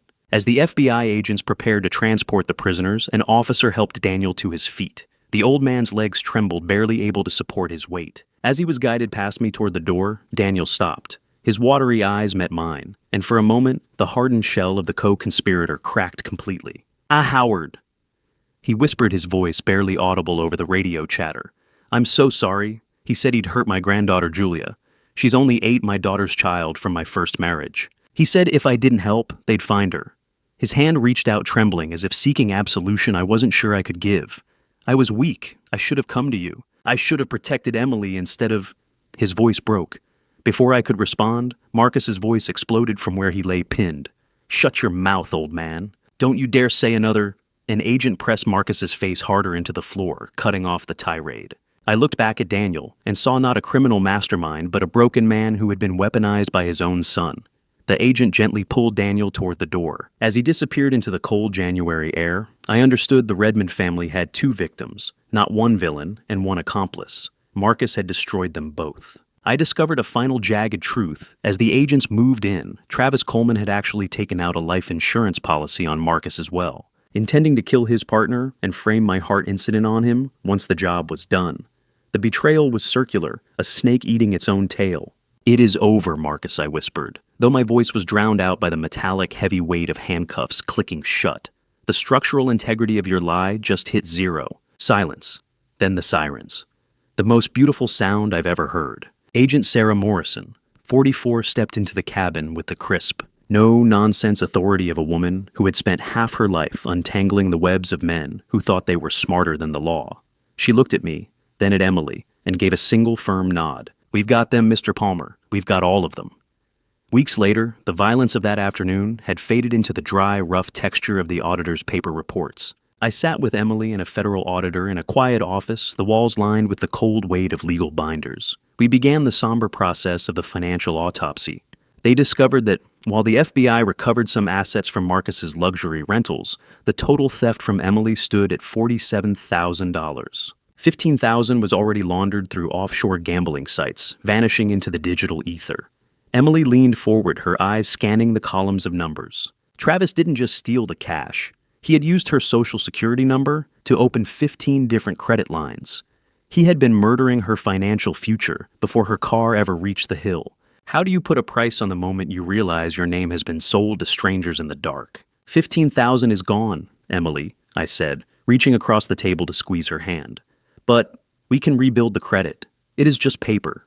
You are still standing. She looked at me, her eyes hollow. He didn't just want me dead, Dad. He wanted me erased. He wanted to leave a ghost behind so he could inherit $1 million from a woman who never truly existed to him. The auditor cleared her throat, flipping to a final disturbing page in the file. She revealed that Marcus had been recording Emily's therapy sessions for months before the sedation. He was looking for signs of suicidal ideation to bolster his accidental death claim, hoping to paint a picture of a depressed nurse who simply lost control of her vehicle. The cold calculation of it made my blood run cold. Her credit score was a burned-out husk, but the woman inside was still breathing, and that was a victory Marcus hadn't factored into his blueprints. By March, the Princeton home was a memory part of a civil seizure that would likely take years to untangle. Emily moved back into my small apartment in Maplewood. I moved my bed into the living room, arranging the furniture so she could have the privacy of the bedroom. I spent my evenings back at the scarred kitchen table, counting pennies again. Not for art this time, but for the therapy sessions Emily needed to process the deep structural rot of Marcus's betrayal. The rhythmic, comforting sound of my old clock in the apartment filled the silence a steady pylon of normalcy. I watched her sleep from the doorway, sometimes realizing that, while we were broken, the central pillar of our family, my love for her was the only thing that didn't snap under the pressure. "I'm sorry you were on the couch, Dad," she whispered one night, coming out for a glass of water. I looked at her, seeing the strength returning to her gaze. "I've spent my life checking bridges, honey. I know a solid foundation when I see one. This apartment is the safest place on earth right now." I sat back down and began tucking the auditor's report into my filing cabinet. The paper felt heavy, a physical record of a war survived. As I slid the folder into place, a small handwritten envelope fell out of the back of Emily's confiscated purse, an envelope the FBI had returned only that morning. It was addressed to her in a firm, steady hand, from a man she had never mentioned in all our long talks. The soft rustle of paper as I retrieved it felt like the first tremor of a new bridge being built. I stared at the name on the return address, David Miller. The mystery of her secret life was far from over, but the walls of our sanctuary felt thicker than they ever had before. I looked at the envelope, then at the closed bedroom door, and realized that even the most thorough inspection can miss a hidden chamber. I took a deep breath, the air in the apartment finally clear of the scent of lilies and gunpowder, and prepared myself for whatever the next blueprints held. The paper was a soft, cream linen, the kind that usually carries wedding invitations or condolences, but it felt like a live wire in my hand, as I realized my daughter had been harboring a secret of her own, while Marcus was busy planning her funeral. I sat at my small kitchen table, the light of a July afternoon, filtering through the thin curtains, and smoothed the mysterious envelope. I had spent months thinking I was the only pylon holding up the bridge of Emily's life, only to find this evidence of a hidden chamber. When I finally confronted her, I expected to find another predator lurking in the shadows. Instead, Emily's face softened, a genuine sad clarity washing over her features. She told me the name David Miller. He wasn't a lover or a creditor. David Miller, 34, sat on the park bench when we met him a few days later, with the rigid, upright posture of an architect who spent his life ensuring foundations didn't shift. His eyes carrying a weary fire I recognized as my own. He was the brother of Sarah Miller Marcus's second wife, who had died in that suspicious 2019 rollover. David had been a ghost in Marcus's periphery for years, tracking the patterns of the man who had destroyed his family. He had reached out to Emily months ago, but Marcus's gaslighting had been a structural barrier too thick to penetrate at the time. Now David was no longer a voice in an envelope. He was a brother in arms. "I'm not here for money, Mr. Palmer." David said, his voice as steady as a plumb line. "I'm here because my sister's stress tolerance for pain was reached 3 years ago, and I won't let her memory be a footnote in Marcus's bank account." I looked at him and felt a weight lift that I hadn't even realized I was carrying. "You have the evidence he thought he destroyed, don't you?" I asked. David nodded, opening a leather portfolio. I discovered then that David Miller is a forensic architect. He didn't just have suspicions. He had the professional credentials to testify about the structural impossibility of the 2019 car crash being an accident. He had mapped the kinetic energy and the angle of the impact, proving the vehicle had been tampered with before it ever left the driveway. Have you ever found a hand reaching out from the dark and realized it wasn't a ghost, but a brother in arms? The alliance was forged there in the quiet shade of Maplewood Park, under the watchful eyes of the trees. We spent the next several months in a grueling marathon of trial preparation. The apartment became a war room, cluttered with depositions, bank statements, and blueprints of failed machinery. Emily attended intensive trauma therapy twice a week, her spirit slowly rebuilding its own internal supports, while I meticulously organized the physical evidence into a trial-ready format. We worked closely with prosecutor Michael Preston, ensuring that every structural failure in Marcus's story was backed by irrefutable concrete data. "We don't just want him in prison," Michael, I told the prosecutor during one of our late-night sessions. "We want the world to see the blueprint of how he breaks families. We want the autopsy of a monster." By the time December arrived, the air in the city was sharp and cold, matching the mood of the legal team. On Monday, May 19th, 2026, the day of the trial finally dawned, a gray, oppressive morning that felt heavy with the scent of old paper and wood polish. I stood in the hallway of the federal courthouse, adjusting my tie with fingers that were surprisingly steady. I was the first witness the opening salvo in a war that had started with $82 and a coastal painting. The heavy rhythmic thud of the judge's gavel echoed through the courtroom, a sound like a pile driver hitting a bedrock footing. I took the stand, the harsh artificial glare of the courtroom lights reflecting off the polished mahogany. I took a sip of the water in the glass beside me, the taste dry and chalky against my tongue. He sat there, right there, 5 feet away, and he smiled at me. Marcus Redmond didn't look like a prisoner. He looked like a man who believed his own lies could still outrun the truth. He wore a sharp suit, his posture arrogant, projecting a terrifying confidence that he could still gaslight the jury, just as he had gaslit my daughter. I began my testimony recounting the pivotal moment at Green's Fine Art Gallery. I described the smell of turpentine and the way the $82 had felt in my hand. I told the jury about the transformation I had witnessed the Armani-clad spender in the gallery versus the t-shirt-wearing pauper in Princeton. I watched him buy a $3,000 painting with cash he stole from a woman who couldn't afford new shoes. For her 12-hour nursing shifts, I said, my voice ringing out with a righteous indignation that made the room fall into a heavy silence. The courtroom felt like a bridge under a stress test, and I could hear the bolts beginning to snap. I didn't look at the jury. I looked at Marcus. I watched the smirk flicker on his face, a tiny fracture in his foundation. But then, his defense attorney stood up, a shark in a pinstripe suit. He produced a document that felt like a physical blow to my chest, a signed letter, allegedly written by my late wife before her death. The lawyer claimed it disparaged my mental health, attempting to frame the entire investigation as the delusions of a senile old man. It was a betrayal from beyond the grave, a lie engineered to collapse the entire structure of our case before it could even begin. I felt the room tilt, the metaphor of the failing bridge becoming all too real. But then I remembered the data. I remembered the invoices, the intercepted calls, and the manila folder David Miller had brought from the shadows. I looked directly into Marcus's cold, calculating eyes and reached into my pocket. I pulled out the small coastal painting I had bought for $52, the very first crack in his empire. I held it up for the jury to see, the modest blue of the ocean, a stark contrast to the greed in the room. This wasn't a delusion I thought, my resolve hardening into steel. This was an inspection, and the inspector was finally ready to sign off on the demolition.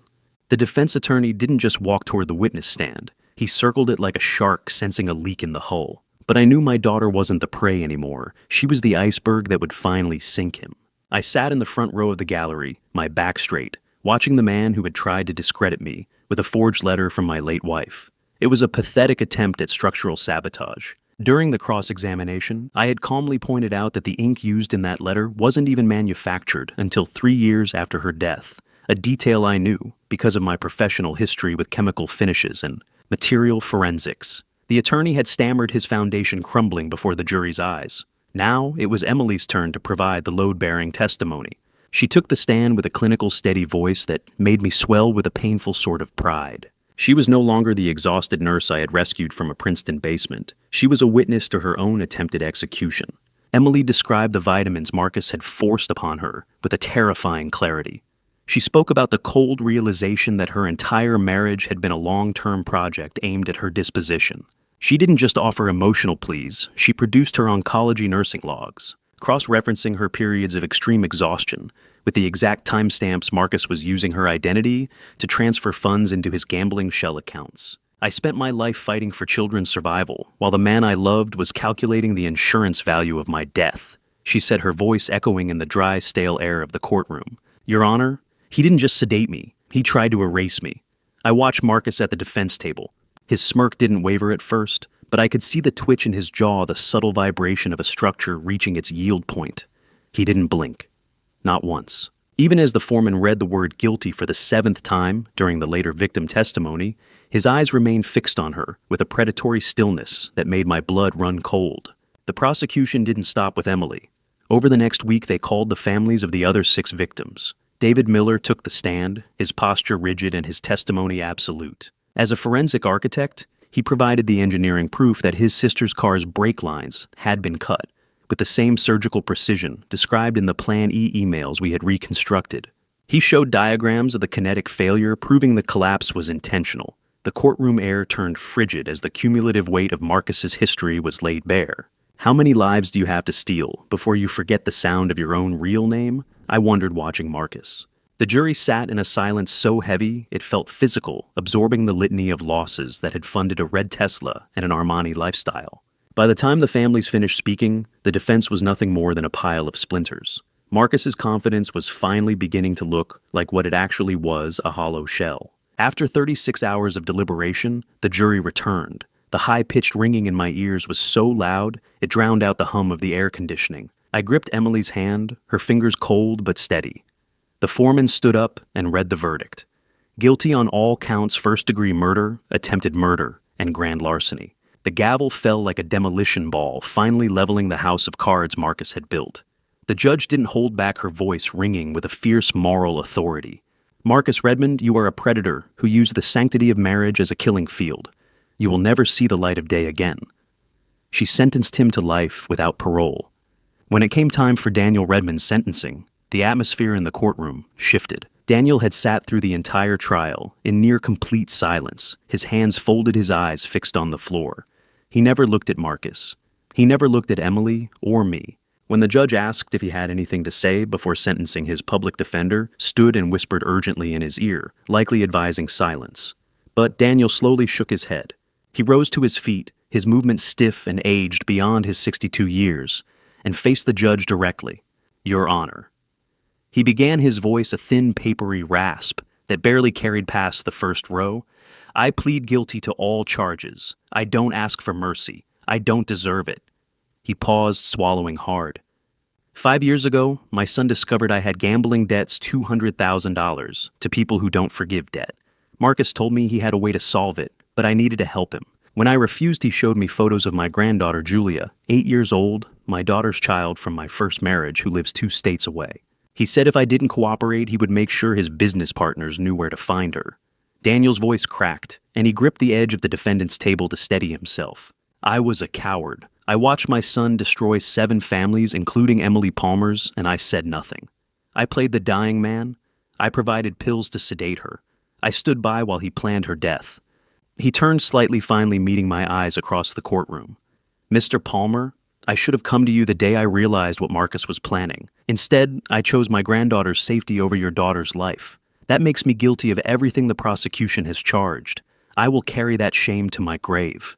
The courtroom was silent. Even Marcus, seated at the defense table, had stopped his usual smirking. The judge studied Daniel for a long moment before speaking. Mr. Redmond, your coercion does not absolve you. You enabled a monster. You facilitated the harm of innocent women. However, the court acknowledges the duress you faced. You are sentenced to 40 years. You will serve your time." As the bailiffs led him away in shackles, Daniel looked back at me one final time, not with defiance, but with the hollow eyes of a man who had already served a life sentence in his own conscience. The judge turned her attention to the remaining defendants. "Travis Coleman, you coordinated the logistics of 7 attempted murders, provided detailed instructions for vehicular sabotage, and orchestrated cleanup operations to obstruct justice. Your technical expertise was the engine of this conspiracy. You are sentenced to 15 years in federal prison." Travis's face remained blank, showing no remorse even as the bailiffs moved toward him. "Lydia Vance?" The judge continued, her voice hardening. "As a senior insurance adjuster, you violated your professional oath and the public trust. You fast-tracked fraudulent policies, bypassed mandatory medical evaluations, and facilitated a scheme that treated human lives as line items on a balance sheet. You are sentenced to 18 years for wire fraud, conspiracy to commit murder, and obstruction of justice." Lydia's composure finally cracked. She wept as the bailiffs approached, but the courtroom remained silent, unmoved by tears that came far too late for the families she had helped destroy. Marcus, watching from his seat, finally lost his composure. The metallic clink of Marcus's shackles, as he was forced to stand, was a symphony of justice. As Marcus was being led out by the bailiffs, the final structural collapse occurred. He twisted in his restraints, his face contorting into a mask of pure animalistic rage. He didn't look at Emily or me. He screamed at his own father. "It was your idea," Marcus shrieked, his voice cracking. "You picked her. You said the lonely father had the best insurance benefits." Daniel didn't look up, but the betrayal was a jagged, ugly thing that hung in the air long after they were gone. The exit twist was a bitter reminder that the rot in the Redmond family went all the way to the bedrock. I stood up, my knees creaking, and led Emily toward the exit. The smell of damp wool coats and lingering anxiety followed us out into the hallway. But for the first time in over a year, I felt the tension in my own shoulders begin to ease. The bridge was finally clear of the wreckage. I walked Emily out of the courthouse into the freezing January air, feeling the first real breath of peace since this nightmare began. The sky was a pale winter blue, mirroring the color of the coastal painting that had started it all. We were heading toward the parking lot when a prison courier in a gray uniform tapped me on the shoulder. He didn't say a word, just handed me a thick yellow envelope. I felt the rough manila texture in my hand, the weight of it unexpected and heavy. I looked at the return address and felt my heart skip a beat. It was from Travis Coleman, sent from the county processing center. The sound of the courier's footsteps retreating was the only noise in the quiet afternoon as I stared at the envelope. I knew the war should have been over, but the thickness of the paper suggested there was a final blueprint I hadn't seen. I looked at Emily, who was watching me with a mixture of confusion and renewed fear, and I realized that the inspector's job is never truly finished until the last bolt is accounted for. I gripped the thick manila envelope as the prison courier's shadow vanished into the gray January mist, its weight far heavier than mere paper. Like a loose bolt finally falling out of a machine we thought we'd already turned off. I stood frozen on the courthouse steps, the rough fiber-rich texture of the manila envelope scratching against my palm. The victory inside the courtroom should have been enough. Marcus Redmond was in chains and Daniel was headed for a cell, but the heavy weight in my hand told me the inspection wasn't over. I tucked the envelope deep into my coat pocket and walked toward the cafe where Emily and David Miller were waiting. We gathered in the quiet, frost-covered garden, behind their favorite spot, the air smelling of cold winter jasmine. I watched as David, a man of quiet integrity and structural strength, took Emily's hand. He spoke with the rigid honesty of a man who spent his life ensuring foundations didn't shift. "I want to build something that won't fall, Emily," he said, his voice steady. "Something with a foundation you never have to double-check." I felt a rare, genuine warmth in my chest as I gave them my blessing. "I have spent my life inspecting bridges, David," I told him. "I know a solid pylon when I see one. You have my blessing." But even as we toasted with coffee, the envelope felt like a live wire against my thigh, a reminder of a secret chamber I hadn't yet entered. I returned to my apartment as the sun dipped below the horizon, leaving the sky a bruised purple. The rhythmic, muffled sound of distant traffic was the only companion to the silence of my home. I sat at my scarred kitchen table and finally tore open Travis Coleman's letter. It was a jagged, desperate confession. Travis revealed he was talking because Marcus had tried to have him silenced permanently in custody. The words on the page shifted my understanding of the entire case. He named a fifth partner, the true architect behind the legal armor and the fast-tracked insurance policies. Vanessa Grayson. The name hit me with the force of a structural collapse. She was a high-powered corporate lawyer who had erased the digital breadcrumbs of the previous 7 victims. Marcus was just the hammer, Howard the letter read. Vanessa Grayson was the architect. She is still out there sitting in a mahogany office while we rot. I discovered through Travis's rambling prose that Daniel Redmond hadn't even chosen Emily. Vanessa Grayson had. She picked my daughter because Emily's hospital used a legal firm Grayson partially owned. It was a closed loop of predatory engineering. Can a structure truly be safe if the person who designed the safety inspections is the one trying to pull it down? I turned to my computer, the high-pitched digital beep of the startup sequence sounding like a warning siren. I spent hours digging through the public profile of Vanessa Grayson. She was 42 and appeared in her firm's profile with the terrifyingly perfect symmetry of a high-tension suspension bridge, elegant, unyielding, and capable of bearing immense weight without ever showing a single crack. To the world, she was a pillar of the legal community with zero criminal record. To me, she was the secondary obstacle coordinator who ensured all previous accidents were ruled as non-criminal by local coroners who owed her favors. The name Grayson wasn't just on the letter, it was on the building where Emily had her first nursing interview. The rot wasn't just in the family I'd let Emily join, it was in the very soil of the city. I realized that unless she was stopped, the structure of the marriage fraud ring would simply grow a new head. Marcus and Travis were just replaceable parts in a machine she owned. I poured myself a cup of Earl Grey, but the bitter, earthy taste of the cold tea did nothing to settle my stomach. I began to cross-reference the Plan E emails again, using a forensic filter I had developed during my years on the bridge cruise. That is when I found it a digital signature that even Tom had missed. It was an encrypted code embedded in the metadata that matched Vanessa Grayson's private legal server. Vanessa Grayson was the silent conductor, orchestrating every move, ensuring the lie never collapsed too soon. She wasn't just a lawyer. She was the ghost in the machine, the one who dictated the disposition of human beings as if they were nothing more than depreciating assets. I felt a surge of analytical fury. I had spent 40 years looking for the points where steel fails, and now I had found the ultimate stress point in the conspiracy. The blueprints were finally complete, and for the first time, I could see the entire scope of the demolition I had to oversee. I was no longer an old man protecting his daughter. I was the inspector signing off on the removal of a condemned structure. I reached for my phone to call Agent Morrison, intending to hand over the Grayson link and the prison letter. My fingers hovered over the screen, the blue light washing over my tired face. I had the data, the motive, and the digital signature. The bridge of their lies was ready to be pulled down. But before I could dial the screen, lit up with an incoming call from a restricted number. I answered the silence on the other end, heavy and expectant. A voice I didn't recognize, cool, feminine, and utterly devoid of empathy, spoke with a chilling familiarity. "It's a lovely evening for tea, isn't it, Mr. Palmer?" she asked. "Though I imagine the Earl Grey has gone a bit cold. You are sitting at the kitchen table, third chair from the left, aren't you?" My breath hitched in my throat as the realization hit me. My small apartment was no longer a fortress. It was a fishbowl. She wasn't just watching the case, she was watching me. I looked at the window, the darkness of the city reflecting my own stunned expression, and realized the final showdown had already begun.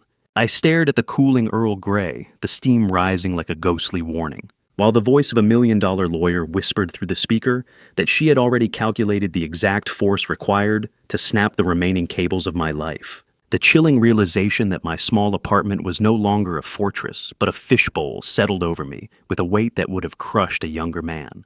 But I was not a younger man. I was an inspector who had seen hundreds of structures fail, and I knew that the person watching me was just as vulnerable to the laws of physics as the bridge she was trying to burn. Vanessa Grayson's voice was cool, a precision instrument of intimidation. She offered me a retirement bonus, a sum that would have made my pension look like pocket change in exchange for the encrypted audio key I had extracted from Marcus's server. "You are an old man playing with high-tension wires. Howard," she purred, the sound carrying a lethal edge. "One slip and you are the one with the heart incident." I didn't let my hand shake as I reached for the cup. "I have spent 40 years inspecting failures." "Vanessa," I replied, my voice as flat as a level plane. "I know exactly how much pressure a lie can take before it collapses. You see, when a lawyer thinks they are the architect, they forget that some of us spend our lives actually holding the measuring tape." I kept her talking, baiting her with technical questions about the audio key while I initiated a remote uplink to Agent Morrison's secure server. Vanessa's arrogance was her primary structural flaw. She implicitly admitted to managing the disposals of the previous 7 victims, her hubris blinding her to the fact that I never actually had the physical audio key in my apartment. I had presented the digital file to the FBI hours earlier, and this call was merely a honeypot designed to record her attempt at bribery and her admission of coordination. I watched the progress bar on my laptop screen crawl toward 100% each second, a victory of engineering over greed. By the time she realized I was stalling, the uplink was complete. I hung up without a goodbye, the bitter, earthy taste of the cold tea finally matching the mood of the room. The trap was set, and the architect had just walked right into the center of the demolition zone.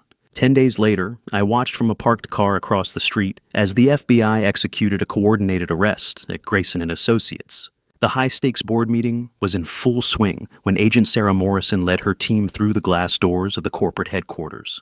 I saw Vanessa through the panoramic windows of the top floor, the high-tension symmetry of her life shattered in an instant. The encrypted audio I provided containing her direct instructions to Marcus regarding Emily's disposition was the final girder that held up the grand jury's indictment. The handcuffs clicked. A small sound. A final sound. It was a rhythmic punctuation to a career built on the wreckage of others. As she was led away, her elegant composure was replaced by the frantic, searching look of someone who had just realized the ground beneath her was hollow. Build the case strong. Sarah, I told the agent later that afternoon, I do not want any cracks in her sentencing. I want the world to see the blueprint of how she tried to dismantle my family. On October 18th, 2026, I stood in a small garden ceremony watching Emily marry David Miller. 20 guests witnessed the simple, honest exchange of vows, a stark contrast to the theatrical fraud of her first marriage. I cried openly as they sealed their promise with a kiss, finally believing that the bridge of her life had been rebuilt on solid bedrock. With the ring decapitated, the silence that followed wasn't empty. It was peaceful. Over the following months, Emily and David bought a modest house in Maplewood and invited me to live with them. We renovated the garage into a small studio apartment. For me, a sturdy place with a foundation that went all the way to the bedrock. I spend my days now in the workshop, the scent of fresh cedar sawdust, replacing the lingering smell of hospital antiseptic and lies. I tinker with vintage radios, the rhythmic comforting scrape of a metal file against steel, providing the soundtrack to my retirement. I also volunteer at a legal aid clinic, using my technical eye to help elderly abuse victims recognize the microscopic fractures in their own lives before catastrophic failure occurs. One quiet afternoon in my workshop, Emily and David came by with news that changed the very chemistry of my heart. I walked to the corner of the workshop, where I keep my late wife's photo.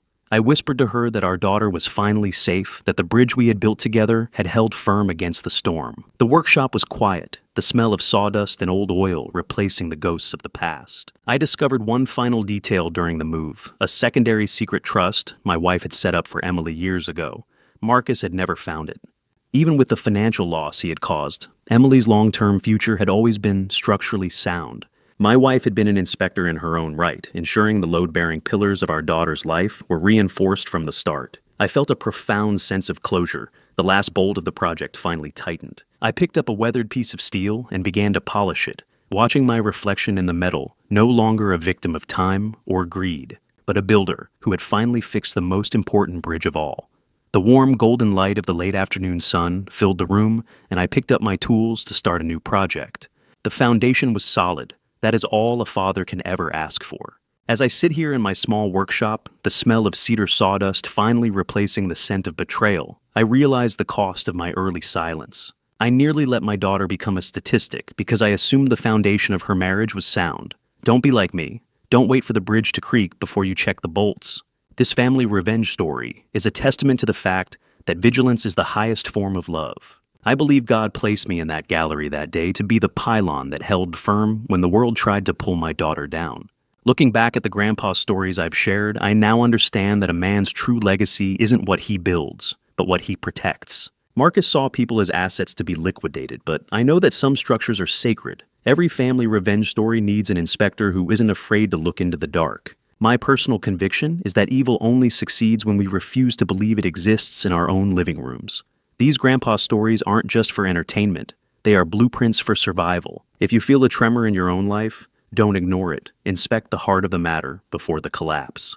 This family revenge story ends with justice, but many grandpa stories don't have such a steady ending. Stay watchful. Thank you for walking this difficult path with me until the final word. Please share your thoughts in the comments. How would you have reacted if you discovered a predator living within your own home? I truly value your unique perspective. If this account resonated with you, consider subscribing to the channel so you don't miss our future journeys. Just a brief note, while inspired by complex social betrayals, certain elements have been dramatized to heighten the narrative impact. If this specific style isn't to your taste, feel free to explore our other content that might better suit your preferences.